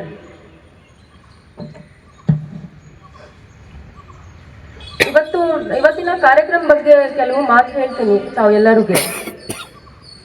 ಇದು 1965 ಏಪ್ರಿಲ್ 2ರಂದು ಕರ್ನಾಟಕ ಪೊಲೀಸ್ ಕಾಯ್ದೆ ಜಾರಿಗೆ ಬಂದ ದಿನವನ್ನು ಕರ್ನಾಟಕ ರಾಜ್ಯ ಪೊಲೀಸ್ ಧ್ವಜ ದಿನವೆಂದು ರಾಜ್ಯದಲ್ಲಿ ಆಚರಿಸಲಾಗಿರುತ್ತದೆ. ಮತ್ತೆ ನಾವು ಕೆಲವು ಧ್ವಜ ಮಾರಾಟ ಮಾಡ್ತೀವಿ. ಅದರದ್ದು ಉದ್ದೇಶ ಏನಂದ್ರೆ, ನಮ್ಮ ನಿವೃತ್ತ ಪೊಲೀಸರ ಪುನರ್ವಸತಿ ಸಲುವಾಗಿ ನಿವೃತ್ತ ಪೊಲೀಸರಿಂದ ತೋಟಗಾರಿಕೆ, ಪಶುಪಾಲನೆ, ಕಾಯಿಗಾರಿಕೆ ಎಟ್ಸೆಟ್ರಾ ಅವರಿಗೆ ಒಂದು ಹೆಲ್ಪ್ ಕೊಡೋದು. ಮತ್ತೆ ಅದೇ ಥರ ಅವರಿಗೆ ಶವ ಸಂಸ್ಕಾರಕ್ಕೆ ಧನ ಸಹಾಯ ಮಾಡಲಾಗುವುದು. ಮತ್ತೆ ಅವ್ರದ್ದು ಅದೇ ಥರ ಬೇರೆ ಬೇರೆ ಹೆಲ್ತ್ ಬಗ್ಗೆ ಅದೇ ಥರ ಹೆಲ್ಪ್ ಕೊಡೋದು. ನಮ್ಮ ಮೇನ್ ಆಬ್ಜೆಕ್ಟಿವ್. ಈ ಫಂಡ್ ನಾವು ಏನು ಕಲೆಕ್ಟ್ ಮಾಡ್ತೀವಿ ಧ್ವಜ ಮಾರಾಟ ಮಾಡಿಕೊಂಡು, ಲಾಸ್ಟ್ ಇಯರ್ 2025-26ನೇ ಸಾಲಿನಲ್ಲಿ ಧ್ವಜ ಮಾರಾಟ ಮಾಡಿಕೊಂಡು ನಮಗೆ ಸುಮಾರು 2 ಲಕ್ಷ ಹಣ ಬಂದಿತ್ತು. ಅದು ನಾವು ಮೃತ ಹೊಂದಿದ ಒಟ್ಟು 19 ಪೊಲೀಸ್ ಸಿಬ್ಬಂದಿಯವರ ಕುಟುಂಬಕ್ಕೆ ಶವ ಸಂಸ್ಕಾರಕ್ಕೆ ಸಹಾಯ ಮಾಡಿದ್ದೀವಿ. ಅದೇ ಥರ ಆಲ್ಮೋಸ್ಟ್ 9 ಲಕ್ಷ ಹಣವನ್ನು ನಾವು 137 ಮನವಿಯನ್ನು ಬಂದಿತ್ತು ನಮಗೆ, ಅದು ನಾವು ಅವರಿಗೆ ಸಹಾಯ ಮಾಡಿದ್ದೀವಿ. ಪೊಲೀಸ್ ಧ್ವಜ ದಿನಾಚರಣೆ ಕಾರ್ಯಕ್ರಮದಲ್ಲಿ ಪೊಲೀಸ್ ನಿಧಾನಗತಿ ಮತ್ತು ಶೀಘ್ರ ಪಥಸಂಚಲನ ನಡೆಸಲಾಯಿತು. ಧ್ವಜವನ್ನ ಬರಮಾಡಿಕೊಂಡು ಗೌರವ ಸೂಚಿಸಿದ್ರು. ಪೊಲೀಸ್ ಧ್ವಜ ಬಿಡುಗಡೆಗೊಳಿಸಿದ್ರು. ಮುಖ್ಯ ಅತಿಥಿಯಾಗಿ ಭಾಗವಹಿಸಿದ್ದ ಕೆಎಸ್ ವೆಂಕಟೇಶ್ ನಾಯ್ಡು ಅವರನ್ನು ಸನ್ಮಾನಿಸಿ ಗೌರವಿಸಿದ್ರು. ಇದೇ ವೇಳೆ ಹೆಚ್ಚುವರಿ ಪೊಲೀಸ್ ಅಧೀಕ್ಷಕರಾದ ಎನ್ ಶ್ರೀನಿಧಿ ಇತರರು ಉಪಸ್ಥಿತರಿದ್ದರು. ಹಾಸನ ನಗರದ ವಿನಾಯಕ ನಗರ ಬಡಾವಣೆಯಲ್ಲಿ ಸುಮಾರು 85 ಲಕ್ಷ ವೆಚ್ಚದಲ್ಲಿ ಮಾಸ್ಟರ್ಸ್ ಕಾಲೇಜು ಎದುರಿನ ರಸ್ತೆ ಕಾಮಗಾರಿಗೆ ಹಾಗೂ ದಾಸರಕೊಪ್ಪಲಿನಲ್ಲಿ 20 ಲಕ್ಷ ಮಹಾನಗರ ಪಾಲಿಕೆಯ ಅನುದಾನದಲ್ಲಿ ಚರಂಡಿ ಕಾಮಗಾರಿಗೂ ಗುದ್ದಲಿ ಪೂಜೆ ನೆರವೇರಿಸಿದರು. ಮಾಧ್ಯಮದೊಂದಿಗೆ ಮಾತನಾಡಿದ ಅವರು, ಒಟ್ಟಾರೆ ಹಾಸನ ವಿಧಾನಸಭಾ ಕ್ಷೇತ್ರದ ವ್ಯಾಪ್ತಿಯಲ್ಲಿ ಹಲವಾರು ಅಭಿವೃದ್ಧಿ ಕಾರ್ಯಕ್ರಮಗಳು ನಡೆಯುತ್ತಿದ್ದು, ಎಲ್ಲಾ ವಾರ್ಡ್ ಹಾಗೂ ಬಡಾವಣೆಗಳನ್ನು ಸಮಾನವಾಗಿ ಪರಿಗಣಿಸಿ ಬರುವ ಅನುದಾನವನ್ನು ಹಂಚಿಕೆ ಮಾಡಿ ನಗರದ ಅಭಿವೃದ್ಧಿಗೆ ಹೆಚ್ಚಿನ ಮುತುವರ್ಜಿ ವಹಿಸಲಾಗುತ್ತದೆ. ಮುಂದಿನ ದಿನಗಳಲ್ಲಿ ಇನ್ನಷ್ಟು ಅಭಿವೃದ್ಧಿ ಕಾರ್ಯಕ್ರಮಗಳಿಗೆ ಹೆಚ್ಚಿನ ಅನುದಾನಕ್ಕೆ ಸರ್ಕಾರಕ್ಕೆ ಮನವಿ ಮಾಡಲಾಗುವುದು. ಅಲ್ಲದೆ ಹಾಸನ ಮಹಾನಗರ ಪಾಲಿಕೆಯಾಗಿ ವಿಸ್ತಾರವಾಗುತ್ತಿದ್ದು, ಅದಕ್ಕೂ ಕೂಡ ಹೆಚ್ಚಿನ ಅನುದಾನ ಬಳಸಿ ಮಾದರಿ ನಗರವನ್ನಾಗಿ ರೂಪಿಸಲು ಯೋಜಿಸಲಾಗಿದೆ ಎಂದು ಹೇಳಿದರು. ವಿನಾಯಕ ನಗರ ಹೊಸ ಒಂದು ಬಡಾವಣೆ ಬಹುದಿನಗಳಿಂದ ಎಲ್ಲ ನಾಗರಿಕರು ಮತ್ತು ನಮ್ಮ ನಗರಸಭಾ ಸದಸ್ಯರಾದ ವಾಸಣ್ಣವರ ಒಂದು ಎಲ್ಲ ಒತ್ತಾಯದ ಮೇರೆಗೆ ಶಾಸಕರ ನಿಧಿಯಿಂದ ಇವತ್ತು ವಿನಾಯಕ ನಗರಕ್ಕೆ ವಿಶೇಷವಾಗಿ 85 ಲಕ್ಷ ಅನುದಾನವನ್ನು ಬಿಡುಗಡೆ ಆಗಿತ್ತು. ನಮ್ಮ ಶಾಸಕರ ನಿಧಿಯಿಂದ ಇವತ್ತು ಗುದ್ದಲಿ ಪೂಜೆ ಮಾಡೋ ಮುಖಾಂತರ ಎಲ್ಲ ಕಾಂಕ್ರೀಟ್ ಮತ್ತು ಡಾಂಬರೀಕರಣ ರಸ್ತೆನ ಇವತ್ತು ಇಲ್ಲಿಗೆ ಸೇರಿಸಿದ್ದೀವಿ. ಎಲ್ಲ ವಿನಾಯಕ ನಗರ ಎಲ್ಲ ಬೇರೆ ಬೇರೆ ತಾಲೂಕಿನಿಂದ ಬೇರೆ ಬೇರೆ ಇದರಿಂದ ಬಂದಿರೋಂಥದ್ದು ಹೊಸ ಒಂದು ಬಡಾವಣೆ. ಈ ಸಂದರ್ಭದಲ್ಲಿ ಎಲ್ಲರಿಗೂ ಕೂಡ ಒಳ್ಳೆಯದಾಗಲಿ. ಈ ಸಂದರ್ಭದಲ್ಲಿ ಎಲ್ಲ ನಮ್ಮ ವಿನಾಯಕ ನಗರದ ಎಲ್ಲ ನಾಗರಿಕರಿಗೆ ಭಗವಂತ ಒಳ್ಳೇದು ಮಾಡಲಿ. ಪಟ್ಟಣದ ಮೈಸೂರು ರಸ್ತೆಯ ಅಂಬೇಡ್ಕರ್ ವೃತ್ತದಲ್ಲಿರುವ ಸಾಯಿ ಇಂಡಸ್ಟ್ರೀಸ್ ಎಂಬ ಮೆಟಲ್ ಲೇಸರ್ ಕಟಿಂಗ್ ಕಾರ್ಖಾನೆಯಲ್ಲಿ ಕ್ಯಾಶ್ ಟೇಬಲ್ನಲ್ಲಿದ್ದ ಹಣ ಒಡವೆ ಕಳವು ಆಗಿರುವ ಘಟನೆ ನಡೆದಿದೆ. ಸಿಎನ್ಸಿ ಮೆಟಲ್ ಕಟಿಂಗ್ ಕಾರ್ಖಾನೆ ಹೊಂದಿದ್ದ ಡಿಕೆ ಚಂದ್ರಜಿತ್ ಬೆಳಿಗ್ಗೆ ಎಂದಿನಂತೆ ತಮ್ಮ ಇಂಡಸ್ಟ್ರಿಯ ಬಾಗಿಲು ತೆಗೆದಾಗ ತಮ್ಮ ಕಾರ್ಖಾನೆ ಕಳ್ಳತನವಾಗಿರುವುದು ಗೊತ್ತಾಗಿದೆ. ಕ್ಯಾಶ್ ಕೌಂಟರ್ನಲ್ಲಿಟ್ಟಿದ್ದ ಚೀಟಿ ಹಣ 2 ಲಕ್ಷ ರೂಪಾಯಿ ಹಾಗೂ ಸ್ನೇಹಿತನ 25 ಗ್ರಾಂ ತೂಕದ ಕೊರಳಿನ ಸರ ಕಳ್ಳತನವಾಗಿದೆ. ಮುಂಭಾಗದ ಡೋರ್ಗೆ ಹಾನಿ ಮಾಡದ ಕಳ್ಳ ಕಾರ್ಖಾನೆ ಸುತ್ತಲೂ ಅಳವಡಿಸಿದ ತಗಡಿನ ಶೀಟ್ ಅನ್ನ ಹಾರಿಯಿಂದ ಸರಿಸಿ ಒಳನುಗ್ಗಿದ್ದಾನೆ. ಮಧ್ಯರಾತ್ರಿ 2:30 ಗಂಟೆ ಸುಮಾರಿನಲ್ಲಿ ಘಟನೆ ನಡೆದಿರುವುದು ಸಿಸಿ ಕ್ಯಾಮೆರಾದಲ್ಲಿ ದಾಖಲಾಗಿದೆ. ನಗರ ಠಾಣೆ ಪೊಲೀಸ್ ಸಿಬ್ಬಂದಿ ಸ್ಥಳಕ್ಕಾಗಮಿಸಿ ಪರಿಶೀಲನೆ ನಡೆಸಿ ಸಿಸಿ ಕ್ಯಾಮೆರಾದಲ್ಲಿ ದಾಖಲಾಗಿರುವ ವಿಡಿಯೋ ಫುಟೇಜ್ ಪಡೆದು ಪ್ರಕರಣ ದಾಖಲಿಸಿಕೊಂಡು ತನಿಖೆ ಮುಂದುವರೆಸಿದ್ದಾರೆ. ಕಾರ್ಖಾನೆ ಮಾಲೀಕ ಡಿಕೆ ಚಂದ್ರಜಿತ್ ಈ ಕುರಿತಾಗಿ ಮಾತನಾಡಿ, ಕಾರ್ಖಾನೆಯ ಸುತ್ತ 3 ಅಡಿ ಗೋಡೆ ಕಟ್ಟಿ ಅದರ ಮೇಲೆ ಸುತ್ತಲೂ ತಗಡಿನ ಶೀಟ್ ಅಳವಡಿಸಲಾಗಿದೆ. ಮೇನ್ ಡೋರ್ ಮುಟ್ಟದ ಕಳ್ಳ ಡೋರ್ ಪಕ್ಕದಲ್ಲೇ ತಗಡಿನ ಶೀಟ್ ಅನ್ನ ಹಾರಿಯಿಂದ ಸರಿಸಿ ಒಳನುಗ್ಗಿದ್ದಾನೆ. ಕ್ಯಾಶ್ ಕೌಂಟರ್ನಲ್ಲಿದ್ದ 2 ಲಕ್ಷ ಹಣ ಹಾಗೂ ಸ್ನೇಹಿತನ ಸರ ಕದ್ದೊಯ್ದಿದ್ದಾನೆ.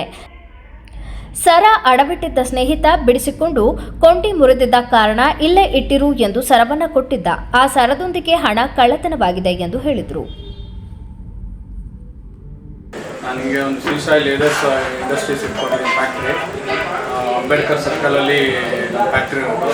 ನಿನ್ನೆ ರಾತ್ರಿ ಒಂದು 2:15 ಎಲ್ಲ ಶೀಟ್ನ ತೆಗೆದುಬಿಟ್ಟು ಒಳಗಡೆ ಬಂದು ಎಲ್ಲ ವೀಟಿ ಒಂದು ಕ್ಯಾಶು ಮತ್ತು ಸ್ವಲ್ಪ ಚಿನ್ನ ಇದೆಲ್ಲ ಎತ್ಕೊಂಡು ಹೋಗೋಣ. ನಾನು ಬೆಳಗ್ಗೆ ಬಂದು ಎದ್ದು ನೋಡಿದಾಗ ಎಲ್ಲ ಹಂಗೆ ಇತ್ತು, ವಾಕ್ ಆಗ್ದಂಗೆ. ಇಲ್ಲಿ ಬಂದು ನೋಡಿದಾಗ ರಾಡಲ್ಲೆಲ್ಲ ತೆಗೆದಿರೋದು, ರಾಡ್ಗಳು ತೆಗೆದಿರೋದು, ಡೋರ್ ಓಪನ್ ಆಗಿರೋದು ಗೊತ್ತಾಯ್ತು ಕ್ಯಾಬಿಂದು. ಆವಾಗ ನೋಡಿದಾಗ ಕ್ಯಾಶ್ ಇರಲಿಲ್ಲ ಮತ್ತು ನಾನು ಏನೇನು ಇಟ್ಟಿದ್ದ ಥಿಂಗ್ಸ್ ಯಾವುದೂ ಇರಲಿಲ್ಲ. ಇದು ನೋಡಿ ಆಮೇಲೆ ಕೊನೆಗೆ ಪೊಲೀಸರಿಗೆ ಫೋನ್ ಮಾಡಿ ವಿವರ ಕೇಳಿದ್ರು. ಅವರು ಬಂದು ಎಲ್ಲ ವಿಡಿಯೋ ಫುಟೇಜ್ ಎಲ್ಲ ತಗೊಂಡೋಗಿದ್ದಾರೆ. ತಾಲೂಕಿನ ಅರೇಹಳ್ಳಿ ಪೊಲೀಸ್ ಠಾಣೆ ವ್ಯಾಪ್ತಿಯ ಲಿಂಗಾಪುರ ಸ್ಮಶಾನದ ಸಮೀಪ ಭೀಕರ ರಸ್ತೆ ಅಪಘಾತ ಸಂಭವಿಸಿದೆ. ಮಂಗಳೂರಿನಿಂದ ಬೆಂಗಳೂರಿನತ್ತ ಬರುತ್ತಿದ್ದ ಇನೋವಾ ಕಾರು ಚಾಲಕನ ನಿಯಂತ್ರಣ ತಪ್ಪಿ ಹಳ್ಳಕ್ಕೆ ಉರುಳಿ ಬಿದ್ದಿದೆ. ಅಪಘಾತದ ರಭಸಕ್ಕೆ 3-4 ಅಡಿಕೆ ಮರಗಳು ಮುರಿದು ಬಿದ್ದಿದ್ದು ಕಾರು ಸಂಪೂರ್ಣವಾಗಿ ನಜ್ಜುಗುಜ್ಜಾಗಿದೆ. ಕಾರು ಚಾಲಕನಾಗಿ ಗುರುತಿಸಲಾದ ಸುಮಾರು 30 ವರ್ಷದ ಮಹಮ್ಮದ್ ಗಾಯಗಳಾಗಿವೆ. ಆದಾಗ್ಯೂ ಅದೃಷ್ಟವಶಾತ್ ಅವರು ಪ್ರಾಣಾಪಾಯದಿಂದ ಪಾರಾಗಿದ್ದಾರೆ. ಘಟನಾ ಸ್ಥಳಕ್ಕೆ ಅರೇಹಳ್ಳಿ ಪೊಲೀಸರು ಭೇಟಿ ನೀಡಿ ಪರಿಶೀಲನೆ ನಡೆಸಿದ್ದು ಪ್ರಕರಣ ದಾಖಲಿಸಿಕೊಂಡಿದ್ದಾರೆ. ನಗರದ ಬಿಸಿಎಂ ಹಾಸ್ಟೆಲ್ನಲ್ಲಿ ವಿದ್ಯಾರ್ಥಿಗಳಿಗೆ ಸರಿಯಾದ ಸಮಯಕ್ಕೆ ಊಟ ನೀಡದೆ ವಿವಿಧ ರೀತಿಯ ತೊಂದರೆ ನೀಡಿ ಬೆದರಿಕೆ ಹಾಕಲಾಗಿದೆ ಎಂಬ ಗಂಭೀರ ಆರೋಪಗಳು ಕೇಳಿಬಂದ ಹಿನ್ನೆಲೆಯಲ್ಲಿ ಕರ್ನಾಟಕ ರಾಜ್ಯ ಗ್ಯಾರಂಟಿ ಯೋಜನೆಗಳ ಅನುಷ್ಠಾನ ಸಮಿತಿ ಹಾಸನ ತಾಲೂಕು ಅಧ್ಯಕ್ಷ ಬನವಾಸೆ ರಂಗಸ್ವಾಮಿ ತೀವ್ರ ಆಕ್ರೋಶ ವ್ಯಕ್ತಪಡಿಸಿದರು. ಹಾಸ್ಟೆಲ್ನ ವಿದ್ಯಾರ್ಥಿಗಳು ನೇರವಾಗಿ ನೀಡಿದ ದೂರನ್ನು ಸ್ವೀಕರಿಸಿದ್ದ ರಂಗಸ್ವಾಮಿ ಪ್ರಕರಣವನ್ನು ತಕ್ಷಣವೇ ಗಮನಕ್ಕೆ ತೆಗೆದುಕೊಂಡು ಸಂಬಂಧಿತ ಅಧಿಕಾರಿಗಳೊಂದಿಗೆ ಚರ್ಚೆ ನಡೆಸಿದರು. ಬಳಿಕ ಹಾಸನ ಜಿಲ್ಲಾ ಬಿಸಿಎಂ ಅಧಿಕಾರಿ ಕುಮಾರ್ ಹಾಗೂ ತಾಲೂಕು ಮಟ್ಟದ ಅಧಿಕಾರಿ ಪ್ರತೀಕ್ ಅವರನ್ನ ಭೇಟಿಯಾಗಿ ಘಟನೆ ಕುರಿತು ವಿವರವಾದ ಮಾಹಿತಿ ಪಡೆದುಕೊಂಡರು. ಈ ಸಂದರ್ಭದಲ್ಲಿ ಮಾತನಾಡಿದ ಬನವಾಸೆ ರಂಗಸ್ವಾಮಿ ಅವರು, ವಿದ್ಯಾರ್ಥಿಗಳಿಗೆ ನೀಡಬೇಕಾದ ಮೂಲಭೂತ ಸೌಲಭ್ಯಗಳಲ್ಲಿ ಆಹಾರ ಅತ್ಯಂತ ಪ್ರಮುಖವಾದುದು. ಅದನ್ನೇ ನಿರಾಕರಿಸುವುದು ಗಂಭೀರ ತಪ್ಪು. ಇಂತಹ ನಿರ್ಲಕ್ಷ್ಯವನ್ನು ಯಾವುದೇ ಕಾರಣಕ್ಕೂ ಸಹಿಸಲಾಗುವುದಿಲ್ಲ. ತಪ್ಪಿತಸ್ಥ ವಾರ್ಡನ್ ವಿರುದ್ಧ ತಕ್ಷಣವೇ ಕ್ರಮ ಕೈಗೊಳ್ಳಬೇಕು. ಅವರಿಗೆ ನೋಟಿಸ್ ಜಾರಿ ಮಾಡಿ ಅಮಾನತುಗೊಳಿಸಬೇಕು. ವಿದ್ಯಾರ್ಥಿಗಳ ಮೇಲೆ ಮಾನಸಿಕ ಒತ್ತಡ ಮತ್ತು ಬೆದರಿಕೆ ಹಾಕುವಂತಹ ವರ್ತನೆ ಅಸಹ್ಯಕರ. ಇದೇ ವೇಳೆ ಜಿಲ್ಲೆಯ ಎಲ್ಲ ಬಿಸಿಎಂ ಹಾಗೂ ಇತರೆ ವಸತಿ ನಿಲಯಗಳಲ್ಲಿ ವಿದ್ಯಾರ್ಥಿಗಳಿಗೆ ಯಾವುದೇ ರೀತಿಯ ತೊಂದರೆ ಆಗದಂತೆ ಕಟ್ಟುನಿಟ್ಟಿನ ಕ್ರಮಗಳನ್ನು ಜಾರಿಗೊಳಿಸಬೇಕು. ಆಹಾರ, ವಸತಿ, ಭದ್ರತೆ ಸೇರಿದಂತೆ ಎಲ್ಲ ಮೂಲಭೂತ ಸೌಲಭ್ಯಗಳನ್ನು ಸಮರ್ಪಕವಾಗಿ ಒದಗಿಸುವ ಜವಾಬ್ದಾರಿ ಅಧಿಕಾರಿಗಳ ಮೇಲಿದೆ ಎಂದು ಎಚ್ಚರಿಸಿದರು. ಈಗ ಫಸ್ಟ್ ಒಂದು ಕೆಲಸ ಮಾಡಿ, ಇಮಿಡಿಯೇಟ್ ಅವನಿಗೆ ನೋಟಿಸ್ ಕೊಟ್ಟು ಅವ್ನು ಫಸ್ಟ್ ಮಾಡಿ. ಯಾವುದೇ ಕಾರಣಕ್ಕೂ ಒಂದು ಕ್ಷಣ ಇಟ್ಕೋಬಾರ್ದು. ನಾನೀಗ ಉಸ್ತುವಾರಿ ಸಚಿವರು ಪಾಪ ನಮ್ಮ ಕೃಷ್ಣ ಬೈರೇಗೌಡ ಸಾಹೇಬರು ಇದಕ್ಕೆ ಹೋಗಿದ್ದಾರೆ. ಅವ್ರನ್ನು ಕೇರಳಕ್ಕೆ ಉಸ್ತುವಾರಿ ಹಾಕಿದ್ದಾರೆ ಚುನಾವಣೆಗೆ. ಬಂದ ತಕ್ಷಣ ಅದೇ ಕೆಲಸ ಮಾಡೋದು ನಾವು ಕೂಡ. ಈ ಕಳ್ಳರು, ಈ ಸೋಂಬೇರಿಗಳನ್ನ ಫಸ್ಟ್ ಒದ್ದು ಆಚೆಗೆ ಹಾಕಿ. ಯಾಕೆಂತ ಹೇಳಿದ್ರೆ ಇದು ಜೂನ್ ಜೊತೆ ಚಲಾಟ ಆಡೋದು ಒಳ್ಳೇದಲ್ಲ. ಅದು ಬಡವ್ರ ಮಕ್ಕಳು.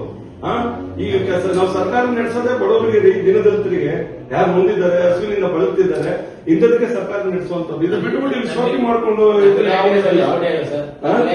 ಇಲ್ಲ. ಇದು ಎಲ್ಲೋ ಒಂದ್ ಕಡೆ ಇದು ಬಹಳ ಮುಖ್ಯತೆ ಪಡ್ಕೊತದೆ. ಒಳ್ಳೇದಲ್ಲ, ಈ ಬೆಳವಣಿಗೆ ಒಳ್ಳೇದಲ್ಲ. ಈ ಇಮಿಡಿಯೇಟ್ ಅವನಿಗೆ ಸಂಜೆ ಒಳಗಡೆ ನೋಟಿಸ್ ಕೊಡ್ಬೇಕು. ಇಲ್ಲ ಅಂತ ಹೇಳಿದ್ರೆ ಸರಿ ಕಾಣೋದಿಲ್ಲ. ಆಮೇಲೆ ಈಗ ನೀವು ಒಳ್ಳೆಯವರೆಲ್ಲ ಕಾರಣಕ್ಕೆ ಇಷ್ಟು ಕೂಲಾಗಿ ಮಾತಾಡ್ತಾ ಇದೀವಿ.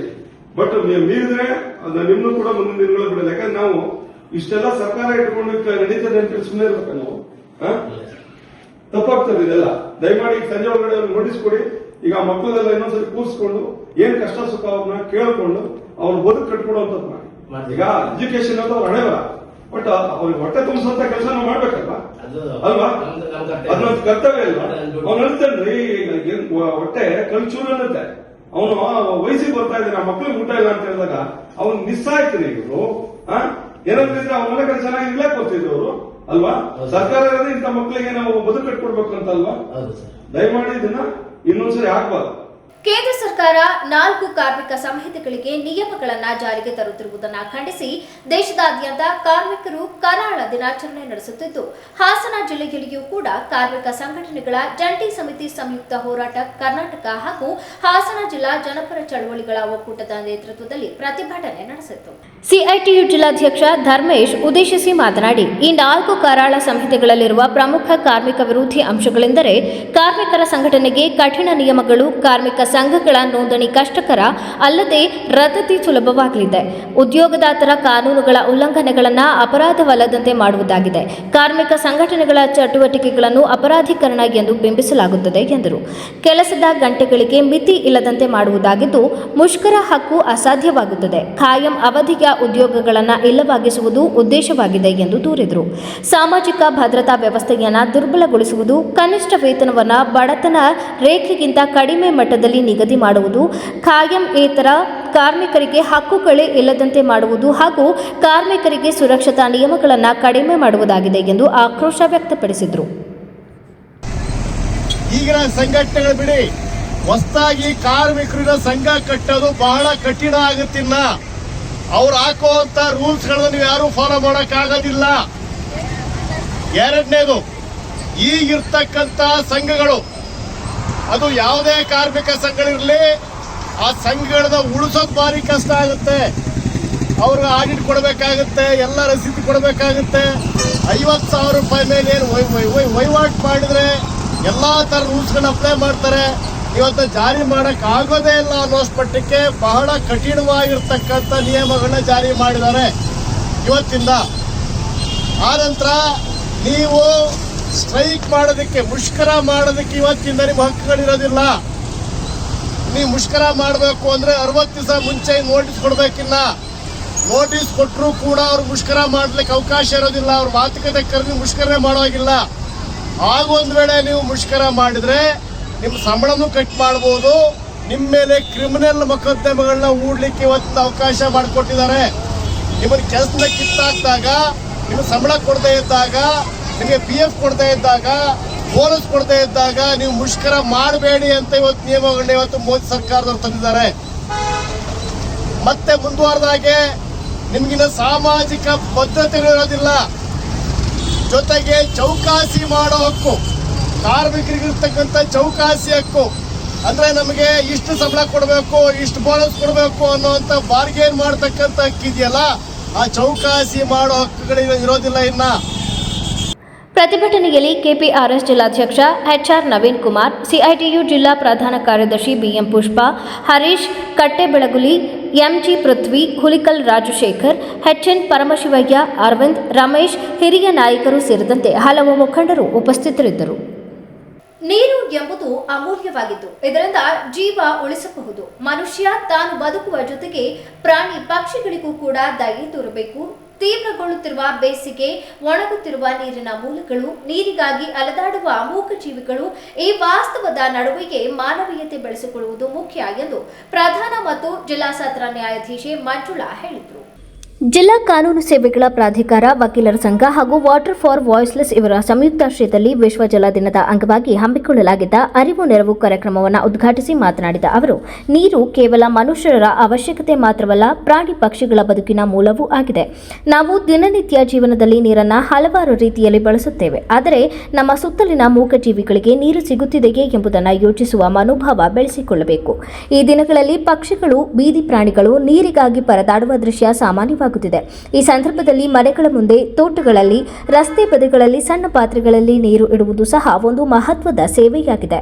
ಒಂದು ಪಾತ್ರೆ ನೀರು ಇಡುವುದರಿಂದ ಒಂದು ಜೀವ ಉಳಿಯಬಹುದು. ಇದು ನಮ್ಮ ಸಣ್ಣ ಪ್ರಯತ್ನ, ಆದರೆ ಅದರ ಪರಿಣಾಮ ಬಹಳ ದೊಡ್ಡದು ಎಂದು ಹೇಳಿದರು.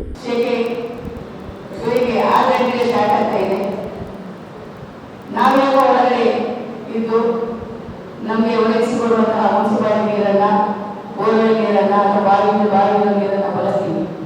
ಆದರೆ ಪ್ರಾಣಿ ಪಕ್ಷಿಗಳಿಗೂ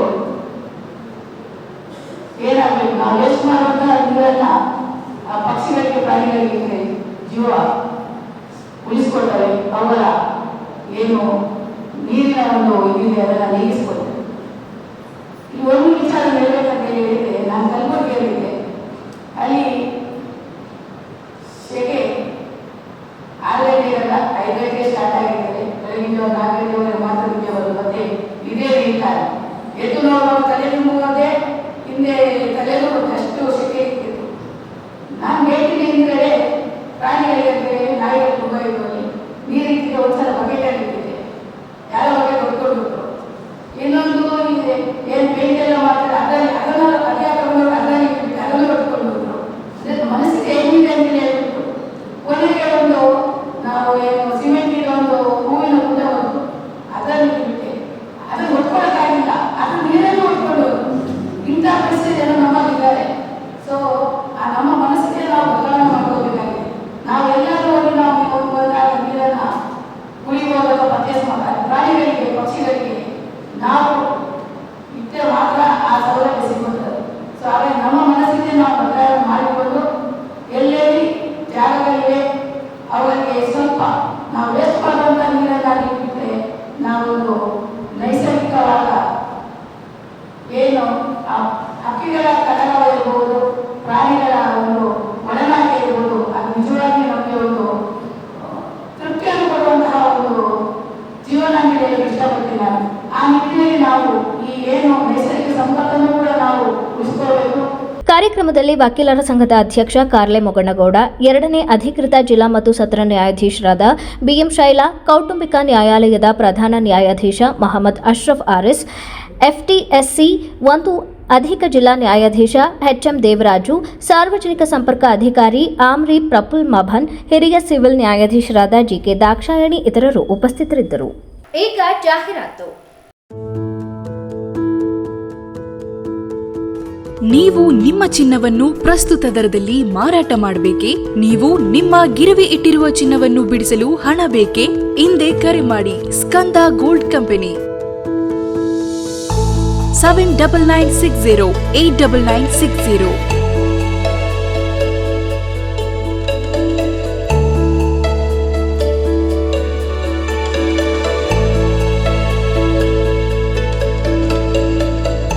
ನೀವು ಗಿರವಿ ಇಟ್ಟಿರುವ ಚಿನ್ನಾಭರಣಗಳನ್ನು ಬಿಡಿಸಿ ಇಂದಿನ ಮಾರುಕಟ್ಟೆ ಬೆಲೆಗೆ ಕೊಂಡುಕೊಳ್ಳುತ್ತಾರೆ ಹಾಗೂ ನಿಮ್ಮಲ್ಲಿರುವ ಹಳೆಯ ಚಿನ್ನವನ್ನು ಪ್ರಸ್ತುತ ಆನ್ಲೈನ್ ದರದಲ್ಲಿ ಕೊಂಡುಕೊಳ್ಳುತ್ತಾರೆ. ಸ್ಕಂದ ಗೋಲ್ಡ್ ಕಂಪನಿ ಕರ್ನಾಟಕದಾದ್ಯಂತ ನಮ್ಮ ಶಾಖೆಗಳು ತೆರೆದಿರುತ್ತದೆ.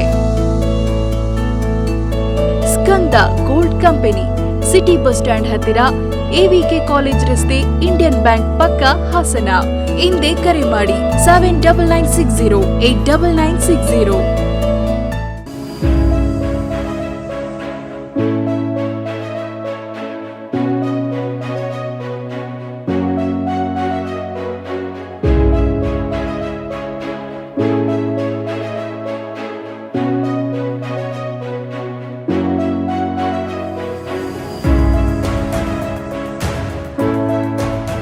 Hey everyone, I'm Dhruva HP.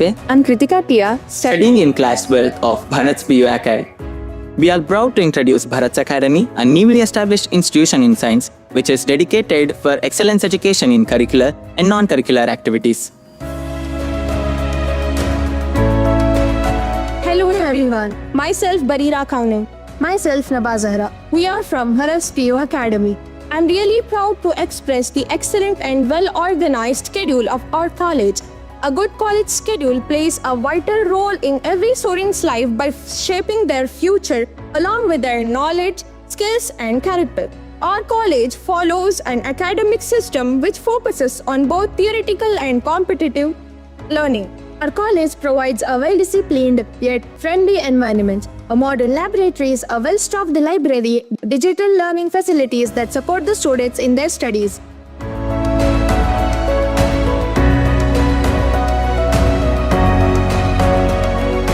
The Bharat PU Academy is founded by Mr. Bharat VS and the secretary Mrs. Netra Bharat and the principal of this college Mr. Murli RM.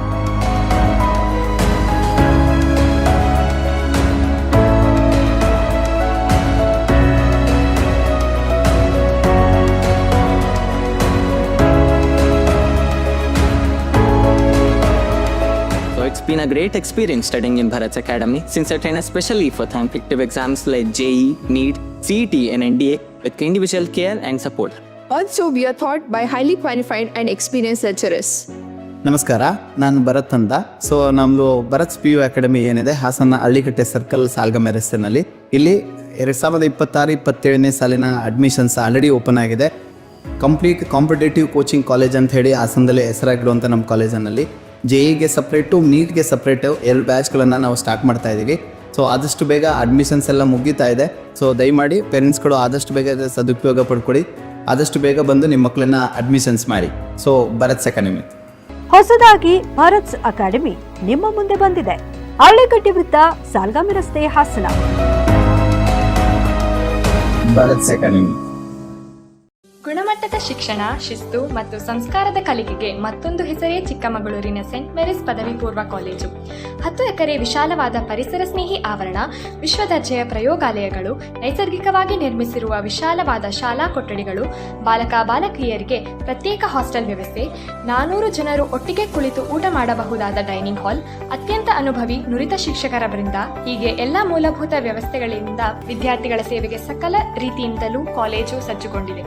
ವಿಜ್ಞಾನ ವಿಜ್ಞಾನ ಮತ್ತು ವಾಣಿಜ್ಯ ವಿಭಾಗಗಳಲ್ಲಿ ಸ್ಪರ್ಧಾತ್ಮಕ ಕೋರ್ಸ್ಗಳಾದ ಸಿಇಟಿ, ನೀಟ್, ಜೆಇಇ, ನಾಟ ಮತ್ತು CA foundation ಕೋರ್ಸ್ಗಳಿಗೆ ಅನುಭವಿ ಉಪನ್ಯಾಸಕರಿಂದ ಬೋಧನಾ ಕಾರ್ಯ ನಡೆಯುತ್ತಿದ್ದು, ಮಕ್ಕಳಿಗೆ ಉತ್ತಮ ಶಿಕ್ಷಣ ನೀಡುವತ್ತ ಸಂಸ್ಥೆಯು ದಾಪುಗಾಲ ನೀಡುತ್ತಿದ್ದು, ಇಂದು ಜಿಲ್ಲೆ ಮಾತ್ರವಲ್ಲದೆ ಹೊರ ಜಿಲ್ಲೆಗಳಿಂದಲೂ ಅಪಾರವಾದ ಕೀರ್ತಿ ಮತ್ತು ಸಾಧನೆಗೆ ಸಂಸ್ಥೆ ಹೆಸರುವಾಸಿಯಾಗಿದೆ. ಆಸಕ್ತರು ವಿವರಗಳಿಗಾಗಿ ಹಿಂದೆ ಸಂಪರ್ಕಿಸಿ ಮಾಹಿತಿ ಪಡೆಯಬಹುದಾಗಿದೆ. Contact 6360539736. ಅಧ್ಯಯನ ಪದವಿ ಪೂರ್ವ ಕಾಲೇಜು ಹಾಸನ ಉತ್ಕೃಷ್ಟ ಗುಣಮಟ್ಟದ ಶಿಕ್ಷಣದೊಂದಿಗೆ ವಿದ್ಯಾರ್ಥಿಗಳ ಭವಿಷ್ಯದ ಭದ್ರ ಬುನಾದಿಗೆ ಸಹಕಾರಿಯಾಗಿರುವ ನಮ್ಮ ಕಾಲೇಜು ತನ್ನ 3ನೇ ವರ್ಷಕ್ಕೆ ಪಾದಾರ್ಪಣೆ ಮಾಡುತ್ತಿರುವುದು ನಮ್ಮೆಲ್ಲರಿಗೂ ಸಂತಸದ ವಿಷಯ. ಅಧ್ಯಯನ ಪದವಿ ಪೂರ್ವ ಕಾಲೇಜಿನಲ್ಲಿ ವಿಜ್ಞಾನ ವಿಭಾಗದಲ್ಲಿ ಪಿಸಿಎಂಬಿ, ಪಿಸಿಎಂಸಿ ಮಾತ್ರವಲ್ಲದೆ ವಾಣಿಜ್ಯ ವಿಭಾಗದಲ್ಲಿ ಸಿಇಬಿಎ ಕೋರ್ಸ್ಗಳು ಸಹ ಲಭ್ಯವಿದೆ. ವಿದ್ಯಾರ್ಥಿಗಳ ಸರ್ವತೋಮುಖ ಶಿಕ್ಷಣದ ಅಭಿವೃದ್ಧಿಗಾಗಿ ಮೂಲ ಶಿಕ್ಷಣದೊಂದಿಗೆ ಕೆಸಿಇಟಿ, ನೀಟ್, ಜೆಡಬ್ಲ್ಇ ಕೋರ್ಸ್ಗಳ ಜೊತೆಗೆ ಸಾಫ್ಟ್ವೇರ್ ಡೆವಲಪ್ಮೆಂಟ್, ಬ್ಯಾಂಕಿಂಗ್ ಕೋರ್ಸ್ಗಳು ಹಾಗೂ ಸಿಎ ಫೌಂಡೇಶನ್ ತರಬೇತಿಯನ್ನ ನೀಡಲಾಗುವುದು. ಜೊತೆಗೆ ಕಲೆ, ನಾಟಕ, ಕ್ರೀಡೆ, ಸ್ಕೌಟ್ಸ್ ಅಂಡ್ ಗೈಡ್ಸ್, ವ್ಯಕ್ತಿತ್ವ ವಿಕಸನ, ಸಂಸ್ಕೃತಿಗಳ ಆಚರಣೆ, ರಸ್ತೆ ಸುರಕ್ಷತಾ ಕಾರ್ಯಕ್ರಮ, ಮಹಿಳಾ ಸಬಲೀಕರಣ, ಕಣ್ಣು ಮತ್ತು ಆರೋಗ್ಯ ತಪಾಸಣಾ ಶಿಬಿರಗಳು, ಗಿಡ ನೆಡುವ ಕಾರ್ಯಕ್ರಮಗಳು ಹಾಗೂ ಸೈಬರ್ ಕ್ರೈಮ್ ಜಾಗೃತಿಯಂತಹ ವಿವಿಧ ಕಾರ್ಯಕ್ರಮಗಳನ್ನು ಹಮ್ಮಿಕೊಂಡಿದ್ದೇವೆ. ಅತ್ಯುತ್ತಮ ಅಂಕಗಳನ್ನು ಗಳಿಸಿದ ವಿದ್ಯಾರ್ಥಿಗಳಿಗೆ ಸ್ಕಾಲರ್ಶಿಪ್ ಕೂಡ ಲಭ್ಯವಿದೆ. ನುರಿತ ಉಪನ್ಯಾಸಕರು ಹಾಗೂ ಸುಸಜ್ಜಿತ ಲ್ಯಾಬ್ಗಳನ್ನು ಒಳಗೊಂಡಿರುವ ನಮ್ಮ ಅಧ್ಯಯನ ಪದವಿ ಪೂರ್ವ ಕಾಲೇಜಿನಲ್ಲಿ ವಿದ್ಯಾರ್ಥಿಗಳಿಗೆ ಪ್ರತ್ಯೇಕವಾದ ಹಾಸ್ಟೆಲ್ನ ವ್ಯವಸ್ಥೆ ಕೂಡ ಲಭ್ಯವಿದೆ. 2026-27ನೇ ಶೈಕ್ಷಣಿಕ ಸಾಲಿಗೆ ದಾಖಲಾತಿಗಳು ಪ್ರಾರಂಭವಾಗಿದ್ದು, ವಿದ್ಯಾರ್ಥಿಗಳ ಉಜ್ವಲ ಭವಿಷ್ಯದ ಕನಸಿನ ಮೊದಲ ಹೆಜ್ಜೆ ನಮ್ಮ ಅಧ್ಯಯನ ಪದವಿ ಪೂರ್ವ ಕಾಲೇಜು. ದಾಖಲಾತಿಗಾಗಿ ಹಿಂದೆ ಸಂಪರ್ಕಿಸಿ. ಅಧ್ಯಯನ ಪದವಿ ಪೂರ್ವ ಕಾಲೇಜು, ವಿದ್ಯಾನಗರ, ಹಾಸನ. ಕಾಂಟ್ಯಾಕ್ಟ್ 9019526599. ಯಾವತ್ತು ಮರೆಯಲ್ಲ. ನಾನು ಚಿಕ್ಕವನಾಗಿದ್ದಾಗ ಹುಟ್ಟದಬ್ಬ ಅಂದ್ರೆ ಚಾಕ್ಲೇಟ್. ಜೊತೆಯಾಗಿದ್ದರೆ ಎಲ್ಲರೂ ಸಿಹಿಯಾದ ಸಂಭ್ರಮ, ಖುಷಿ ಇದ್ದರೆ ಎಲ್ಲೆಲ್ಲೂ ಪ್ರತಿದಿನವೂ ಸಡಗರವು. Campco chocolates, spreading. ಈ ಅಕ್ಷಯ ತೃತೀಯದಂದು ಭೀಮಾದೊಂದಿಗೆ ಸಮೃದ್ಧಿಯನ್ನು ಆಚರಿಸಿ. ಚಿನ್ನ, ಬೆಳ್ಳಿ ಮತ್ತು ವಜ್ರದ ಮೇಕಿಂಗ್ ಶುಲ್ಕದ ಮೇಲೆ 100% ವರೆಗೆ ರಿಯಾಯಿತಿ ಪಡೆಯಿರಿ ಮತ್ತು ಪ್ರತಿ 1 ಲಕ್ಷ ರೂಪಾಯಿ ಮೌಲ್ಯದ ವಜ್ರದ ಮೇಲೆ 24 ಕ್ಯಾರೆಟ್ ಚಿನ್ನದ ಗಟ್ಟಿಯನ್ನು ಉಚಿತವಾಗಿ ಪಡೆಯಿರಿ. ಕೇವಲ 10% ಮುಂಗಡವಾಗಿ ಪಾವತಿಸಿ. ಏಪ್ರಿಲ್ 1ರಿಂದ 17ರವರೆಗೆ ಫ್ಲೆಕ್ಸಿ ಗೋಲ್ಡ್ ದರದ ಪ್ರಯೋಜನಗಳು. ಗೋಮತಿ ಕಲ್ಯಾಣ ಮಂಟಪ 14 ವಸಂತಗಳನ್ನು ಪೂರೈಸಿ 15ನೇ ವರ್ಷಕ್ಕೆ ಪಾದಾರ್ಪಣೆ ಮಾಡುತ್ತಿರುವ ನಮ್ಮ ಗೋಮತಿ ಕಲ್ಯಾಣ ಮಂಟಪವನ್ನ ಹೊಚ್ಚ ಹೊಸ ರೂಪದಲ್ಲಿ ನಿಮ್ಮ ಮುಂದೆ ಪ್ರಸ್ತುತಪಡಿಸುತ್ತಿದ್ದೇವೆ. ಅತ್ಯಾಧುನಿಕವಾಗಿ ನವೀಕರಣಗೊಂಡ ಕಲ್ಯಾಣ ಮಂಟಪದಲ್ಲಿ 1200 ಜನರು ಕೂರಬಹುದಾದಂತಹ ಬ್ಯಾಂಕ್ವೆಟ್ ಹಾಲ್ ಹಾಗೂ 700 ಜನರು ಊಟ ಮಾಡಬಹುದಾದ ಡೈನಿಂಗ್ ಹಾಲ್ ಇದ್ದು, ಮದುವೆ, ಬೀಗರ ಔತಣ, ನಾಮಕರಣ ಮತ್ತು ಎಲ್ಲ ಶುಭ ಸಮಾರಂಭಗಳಿಗೆ ಸಸ್ಯಾಹಾರಿ ಮತ್ತು ಮಾಂಸಾಹಾರಿ ಔತಣಗಳಿಗೆ ಹಾಲ್ ಅನ್ನ ನೀಡಲಾಗುತ್ತದೆ. 4 ಎಕರೆಗೂ ಅಧಿಕ ಜಾಗದಲ್ಲಿ ವಾಹನಗಳಿಗೆ ಉತ್ತಮವಾದ ಪಾರ್ಕಿಂಗ್ ವ್ಯವಸ್ಥೆ ಸಹ ಲಭ್ಯವಿದೆ. ನಿಮ್ಮ ಕುಟುಂಬದ ಸುಂದರ ಕಾರ್ಯಕ್ರಮಗಳನ್ನ ಅತ್ಯುತ್ತಮ ಕ್ಷಣಗಳನ್ನಾಗಿ ಮಾರ್ಪಾಡಾಗಿಸಲು ಒಂದು ಒಳ್ಳೆಯ ಜಾಗ, ಅದುವೇ ನಮ್ಮ ಗೋಮತಿ ಕಲ್ಯಾಣ ಮಂಟಪ. ಗೋಮತಿ ಕಲ್ಯಾಣ ಮಂಟಪ, ಕೋಟ್ ಹೊಸ ಬಸ್ ನಿಲ್ದಾಣದ ಹತ್ತಿರ, ಚನ್ನಪಟ್ಟಣ ಬಡಾವಣೆ, ಹೊಳೆನರಸೀಪುರ ರಸ್ತೆ, ಹಾಸನ.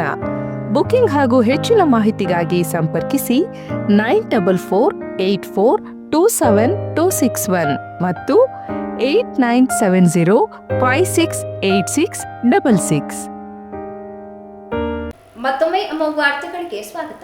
24 ವರ್ಷ ಭಾರತೀಯ ಸೇನೆಯಲ್ಲಿ ಸೇವೆ ಸಲ್ಲಿಸಿ ನಿವೃತ್ತಿ ಪಡೆದು ಹಾಸನಕ್ಕೆ ಹಿಂತಿರುಗಿದ ಮಂಜೇಗೌಡರಿಗೆ ಅದ್ಧೂರಿ ಸ್ವಾಗತ ನೀಡಿದರು. 24 ವರ್ಷ ಭಾರತೀಯ ಸೇನೆಯಲ್ಲಿ ಸೇವೆ ಸಲ್ಲಿಸಿ ನಿವೃತ್ತಿ ಪಡೆದು ಹಾಸನಕ್ಕೆ ಹಿಂತಿರುಗಿದ ಸಂದರ್ಭದಲ್ಲಿ ಹಾಸನ ಜಿಲ್ಲೆಯ ಎಲ್ಲ ಮಾಜಿ ಸೈನಿಕರು, ಕುಟುಂಬಸ್ಥರು ಮತ್ತು ಸ್ನೇಹಿತರೆಲ್ಲರೂ ಸೇರಿ ಅದ್ದೂರಿ ಸ್ವಾಗತ ಕೋರಿದರು. ನಗರದ ಡೈರಿ ವೃತ್ತದಿಂದ ಬೈಕ್ ರ್ಯಾಲಿ ನಡೆಸಿ ಮೆರವಣಿಗೆಯಲ್ಲಿ ಸ್ವಾಗತಿಸಲಾಯಿತು. ಮೂಲತಃ ದುದ್ದ ಹೋಬಳಿಯ ಹಾರನಹಳ್ಳಿ ಗ್ರಾಮದವರಾಗಿದ್ದು, ಮಂಜೇಗೌಡರ ಕುಟುಂಬವು ಪ್ರಸ್ತುತ ಹಾಸನ ನಗರದ ರಿಂಗ್ ರಸ್ತೆಯ ಸಮೀಪದ ಚಿಕ್ಕಹೊನ್ನೇನಹಳ್ಳಿಯಲ್ಲಿ ವಾಸವಾಗಿದ್ದಾರೆ. 1999ರಲ್ಲಿ SSLC ಮುಗಿಸಿ ನಂತರ ದೇಶಕ್ಕೆ ಸೇವೆ ಮಾಡೋಣ ಅಂತ ಇಂಡಿಯನ್ ಆರ್ಮಿಗೆ ಸೇರಿ 2002 ಮಾರ್ಚಲ್ಲಿ MRC ಮದ್ರಾಸ್ ರೆಜಿಮೆಂಟ್ ವೆಲ್ಲಿಂಗ್ಟನ್ನಲ್ಲಿ ಟ್ರೈನಿಂಗ್ ಮುಗಿಸಿ ಅಲ್ಲಿಂದ posted Pangode event army first posting ನಂದು. ಮತ್ತು ಅಲ್ಲಿಂದ 1 ವರ್ಷ ಸೇವೆ ಸಲ್ಲಿಸಿ ಸೇಚಿನ್ ಗ್ಲೇಸರ್ ಫಸ್ಟ್ ಗ್ಲೇಸರಲ್ಲಿ 1 ವರ್ಷ ಸೇವೆ ಸಲ್ಲಿಸಿ ನೆಕ್ಸ್ಟ್ ಮತ್ತೆ ದೋಡಾ ಡಿಸ್ಟಿಕ್ 8RR ಅಂತ ಜಾಗ ಇದೆ, ಅಲ್ಲಿ ನನ್ನ 2 ವರ್ಷದ ಸರ್ವಿಸ್ಗಳನ್ನು ಮುಗಿಸ್ಕೊಂಡು ಮತ್ತೆ ನೆಕ್ಸ್ಟ್ ಪೋಸ್ಟಿಂಗ್ ಕಲ್ಕತ್ತಾ, ಮತ್ತೆ ಕಲ್ಕತ್ತಾ ಮುಗಿಸ್ಕೊಂಡು 54 ಇನ್ಫೆಂಟ್ರಿ ಡ್ಯೂ ಸಿಕಂದ್ರಾಬಾದ್ನಲ್ಲಿ 3 ವರ್ಷ ಸರ್ವಿಸ್ ಮುಗಿಸಿ ಅಲ್ಲಿಂದ ಸಿಕ್ಕಿಮಿನಲ್ಲಿ ಪೋಸ್ಟಿಂಗ್ ಹೋಗಿ ಅಲ್ಲಿ ಒಂದು 2 ವರ್ಷ ಸರ್ವಿಸ್ ಮುಗಿಸಿ ಮತ್ತೆ ಡೆಲ್ಲಿಗೆ ಬಂದು ಡೆಲ್ಲಿನಲ್ಲಿ 1 ವರ್ಷ ಇದ್ದು ಅಲ್ಲಿಂದ ನೆಕ್ಸ್ಟ್ ಮತ್ತೆ ಸೌತ್ ಸುಡಾನ್ ವಿದೇಶಕ್ಕೆ ಹೋಗಿ ಅಲ್ಲಿಂದ 9 ತಿಂಗಳು ಸೇವೆ ಸಲ್ಲಿಸಿ ನಂತರ ಮತ್ತೆ ಡೆಲ್ಲಿಗೆ ಬಂದು ಅಲ್ಲಿಂದ ಉರಿ ಫಸ್ಟ್ ಒಂದ್ಸಲ ಅಟ್ಯಾಕ್ ಆಗಿತ್ತು, ನೀವೆಲ್ಲ ಕೇಳಿರ್ಬೋದು, ಉರಿ ಸೆಕ್ಟರ್ ಅಲ್ಲಿ 2 ವರ್ಷ ಸರ್ವಿಸ್ ಮುಗಿಸಿ ಮತ್ತೆ ಅಲ್ಲಿಂದ ಸೂರತ್ಗಢ್ ರಾಜಸ್ಥಾನದಲ್ಲಿದೆ, ಅಲ್ಲಿಯೂ ನಾವು 1 ವರ್ಷ ಸರ್ವಿಸ್ ಮುಗಿಸಿ ನಂತರ ಅಲ್ಲಿಂದ ಪೋಸ್ಟಿಂಗ್ ಸಿಕ್ಕಿಮಿಗೆ ಬಂದು ಅಲ್ಲಿ 1 ವರ್ಷ ಸರ್ವಿಸ್ ಮುಗಿಸಿ ನಂತರ ಕಟಿಯಾರ್ ಬಿಹಾರ್ನಲ್ಲಿದೆ ಇದು, ಅಲ್ಲೂ ಕೂಡ 2 ವರ್ಷ ಸರ್ವಿಸ್ ಮುಗಿಸಿ ನೆಕ್ಸ್ಟ್ ಸಾಂಬಾ ಅಲ್ಲಿ 2 ರಿಂದ 2 ವರ್ಷ ಸರ್ವಿಸ್ ಮುಗಿಸಿ ಲಾಸ್ಟ್ ನನ್ನ ರಿಟೈರ್ಮೆಂಟ್ ಟೈಮಿಗೆ 1 ತಿಂಗಳು ಮದ್ರಾಸ್ ರೆಜಿಮೆಂಟಿಗೆ ಬಂದು ಅಲ್ಲಿ 1 ತಿಂಗಳು ಸರ್ವಿಸ್ ಮುಗಿಸಿ ನಂತರ ನಾನು ನಮ್ಮ ಗ್ರಾಮಕ್ಕೆ ತಲುಪಿರುತ್ತೇನೆ. ನಾಡಿನ ದಿವ್ಯ ರಥೋತ್ಸವ ಮುಗಿದ ನಂತರ ರಾತ್ರಿ ಸಮಯದಲ್ಲಿ ನಡೆಯುವ ಅಡ್ಡೆ ಹನುಮಂತೋತ್ಸವ ಎಲ್ಲ ಉತ್ಸವಗಳಿಗಿಂತ ವಿಭಿನ್ನವಾಗಿರುತ್ತದೆ. ರಥೋತ್ಸವ ಮುಗಿದ ನಂತರ ಸಂಜೆ ಶಾಂತಿ ಉತ್ಸವ ಆದ ನಂತರ ರಾತ್ರಿ 10:30 ಸಮಯದಲ್ಲಿ 15 ದೊಡ್ಡ ಬಿದಿರಿನ ಸಹಾಯದಿಂದ ಕಟ್ಟಿ ಸುಮಾರು 300ಕ್ಕೂ ಹೆಚ್ಚು ಯುವಕರು ಈ ಅಡ್ಡೆ ಹನುಮಂತನನ್ನ ಎತ್ತುವ ಸಂಪ್ರದಾಯ ಹಲವಾರು ವರ್ಷಗಳಿಂದ ರೂಢಿಯಲ್ಲಿದೆ. ಇದೇ ವೇಳೆ ಮಾತನಾಡಿದ ಅಡ್ಡೆಗಾರರಾದ ಶ್ರೀನಿವಾಸ್, ನಮ್ಮ ಪೂರ್ವಜರಿಂದ ಶ್ರೀ ಚೆನ್ನಕೇಶವ ಸ್ವಾಮಿಯ ಅಡ್ಡೆಗಾರರಾಗಿ ಸೇವೆ ಸಲ್ಲಿಸುತ್ತಿದ್ದು ಸುಮಾರು 15 ವರ್ಷಗಳ ಹಿಂದೆ ಉತ್ಸವವನ್ನ ಟ್ರಾಲಿಯಲ್ಲಿ ಮಾಡುವ ಮುಂಚೆ ಪ್ರತಿ ಉತ್ಸವಗಳನ್ನ ಬಿದಿರಿನ ಅಡ್ಡೆಯಲ್ಲಿ ಹೊರುವಂತಹ ವಾಡಿಕೆಯಾಗಿತ್ತು. ಆದರೆ ಕಾಲಕ್ರಮೇಣ ಅರಣ್ಯ ಇಲಾಖೆಯಿಂದ ಅನುಮತಿ ಸಿಗದ ಕಾರಣ ಬಿದಿರುಗಳು ಸಿಗದ ಹಿನ್ನೆಲೆಯಲ್ಲಿ ಟ್ರಾಲಿಯಲ್ಲಿ ಉತ್ಸವ ಮಾಡುತ್ತಿದ್ದೆವು. ಪ್ರತಿ ವರ್ಷ ರಥೋತ್ಸವದ ರಾತ್ರಿ ಈ ಒಂದು ಅಡ್ಡೆ ಉತ್ಸವ ಭಕ್ತರ ಹಾಗೂ ದಾನಿಗಳ ಸಹಾಯದಿಂದ ವಿಜೃಂಭಣೆಯಿಂದ ಆಚರಿಸುತ್ತಿದ್ದು, ಈ ಉತ್ಸವ ನೋಡಲು ರಥೋತ್ಸವದಷ್ಟೇ ಭಕ್ತಾದಿಗಳು ಈ ಒಂದು ಅಡ್ಡೆ ಉತ್ಸವ ವೀಕ್ಷಿಸಲು ಆಗಮಿಸುತ್ತಾರೆ. ಈಗಾಗಲೇ ಬಿದಿರು ಕಾಲಕ್ರಮೇಣ ಕಡಿಮೆಯಾಗುತ್ತಿದ್ದು ಸಿಗದ ಕಾರಣ ಇಂತಹ ಉತ್ಸವಗಳನ್ನು ನೋಡಲು ಸಾಧ್ಯವಿಲ್ಲ. ಯುವಕರು ಹನುಮಂತನನ್ನ ನೆನೆಸಿಕೊಂಡು ಜೈ ಶ್ರೀರಾಮ್ ಎಂದು ದೇವಾಲಯದ ಸುತ್ತ ಪ್ರದಕ್ಷಿಣೆ ಹಾಕಿ ತಮ್ಮ ಭಕ್ತಿಯನ್ನ ಸಮರ್ಪಿಸಿದರು. ಈ ಸಂದರ್ಭದಲ್ಲಿ ಶಾಸಕ ಎಸ್.ಕೆ. ಸುರೇಶ್, ಪತ್ರಕರ್ತರ ಸಂಘದ ಅಧ್ಯಕ್ಷ ಬಿಬಿ ಶಿವರಾಜ್, ಪುರಸಭೆ ಅಧ್ಯಕ್ಷ ಉಷಾ ಸತೀಶ್, ಮಾಜಿ ಧರ್ಮದರ್ಶಿ ಯುಟಿ ಕೇಶವಮೂರ್ತಿ, ಇಒ ಯೋಗೇಶ್ ಇತರರು ಹಾಜರಿದ್ದರು. ನಗರದ ಶ್ರೀನಗರ ಪ್ರದೇಶದಲ್ಲಿ ಬೀದಿ ನಾಯಿಗಳ ಹಾವಳಿ ನಿಯಂತ್ರಣ ತಪ್ಪಿದ್ದು ಮಕ್ಕಳು ಸೇರಿದಂತೆ ಸಾರ್ವಜನಿಕರ ಸುರಕ್ಷತೆ ಪ್ರಶ್ನಾರ್ಥಕವಾಗಿರುವ ಪರಿಸ್ಥಿತಿ ನಿರ್ಮಾಣವಾಗಿದೆ. ಸ್ಥಳೀಯ ನಿವಾಸಿ ದಸ್ತಗೀರ್ ಮಾಧ್ಯಮಗಳೊಂದಿಗೆ ಮಾತನಾಡಿ, ಪ್ರತಿದಿನ ಮಕ್ಕಳನ್ನು ಹೊರಗೆ ಬಿಡಲು ಸಹ ಭಯವಾಗುತ್ತಿದೆ. ಯಾವಾಗ ಯಾವ ಬೀದಿಯಲ್ಲಿ ನಾಯಿಗಳು ದಾಳಿ ಮಾಡುತ್ತವೆ ಎಂಬುದು ತಿಳಿಯದ ಸ್ಥಿತಿ. ನಾವು ಮಹಾನಗರ ಪಾಲಿಕೆಗೆ ಮೌಖಿಕವಾಗಿಯೂ ಆನ್ಲೈನ್ ಮೂಲಕವೂ ಹಲವು ಬಾರಿ ದೂರು ನೀಡಿದ್ದೇವೆ. ಆದರೆ ಇಂದಿನವರೆಗೆ ಯಾವುದೇ ಸ್ಪಷ್ಟ ಕ್ರಮ ಕೈಗೊಂಡಿಲ್ಲ. ಸಂಜೆ ಸಮಯದಲ್ಲಿ ಪ್ರದೇಶ ಸಂಪೂರ್ಣ ಕತ್ತಲಲ್ಲಿ ಮುಳುಗುವುದರಿಂದ ಸಮಸ್ಯೆ ಇನ್ನಷ್ಟು ಗಂಭೀರವಾಗುತ್ತಿದೆ.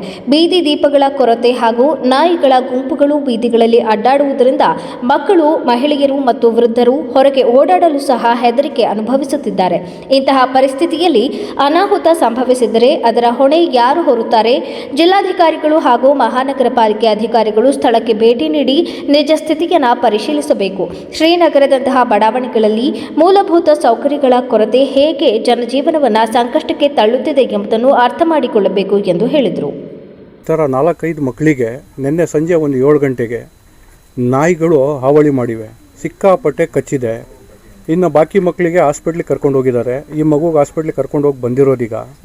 ಇದು ಮಹಾನಗರ ಪಾಲಿಕೆಗೆ ನಾನು ಮೌಖಿಕವಾಗಿ ಮತ್ತು ಆನ್ಲೈನಲ್ಲೂ ನೆನ್ನೆ ಕಂಪ್ಲೇಂಟ್ ಮಾಡಿದ್ದೀನಿ. ಇಲ್ಲಿ ಸಿಕ್ಕಾಪಟ್ಟೆ ನಾಯಿಗಳ ಕಾಟ. ಹಲವಾರು ಬಾರಿ ಮೌಖಿಕವಾಗಿ ಹೇಳಿದ್ರು ಯಾರೂ ಇದ್ರ ಬಗ್ಗೆ ಏನೂ ಕ್ರಮ ಕೈಗೊಳ್ತಾ ಇಲ್ಲ.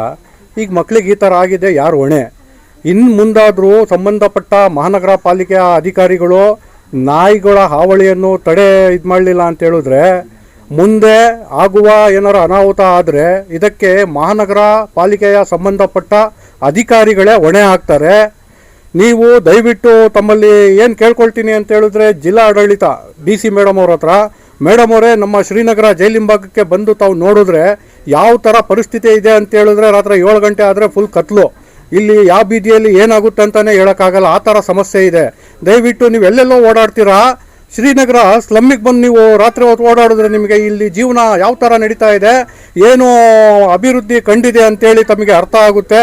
ತಮ್ಮಲ್ಲಿ ನಾವು ಕಳಕಳಿ ಶ್ರೀನಗರ ಸ್ಥಳೀಯ ನಿವಾಸಿಗಳು ಏನು ಮನವಿ ಮಾಡ್ಕೊಳ್ತೀವಿ ಅಂತ ಹೇಳಿದ್ರೆ, ಒಮ್ಮೆ ಖುದ್ದಾಗಿ ಮಹಾನಗರ ಪಾಲಿಕೆ ಅಧಿಕಾರಿಗಳು ಹಾಗೂ ಜಿಲ್ಲಾಡಳಿತ ಖುದ್ದಾಗಿ ಬಂದು ನೋಡಿದ್ರೆ ಇಲ್ಲಿ ಯಾವ ಪರಿಸ್ಥಿತಿಯಲ್ಲಿ ಇದ್ದೀವಿ ನಾವು ಅಂತೇಳಿ ನಿಮಗೆ ಅರ್ಥ ಆಗುತ್ತೆ.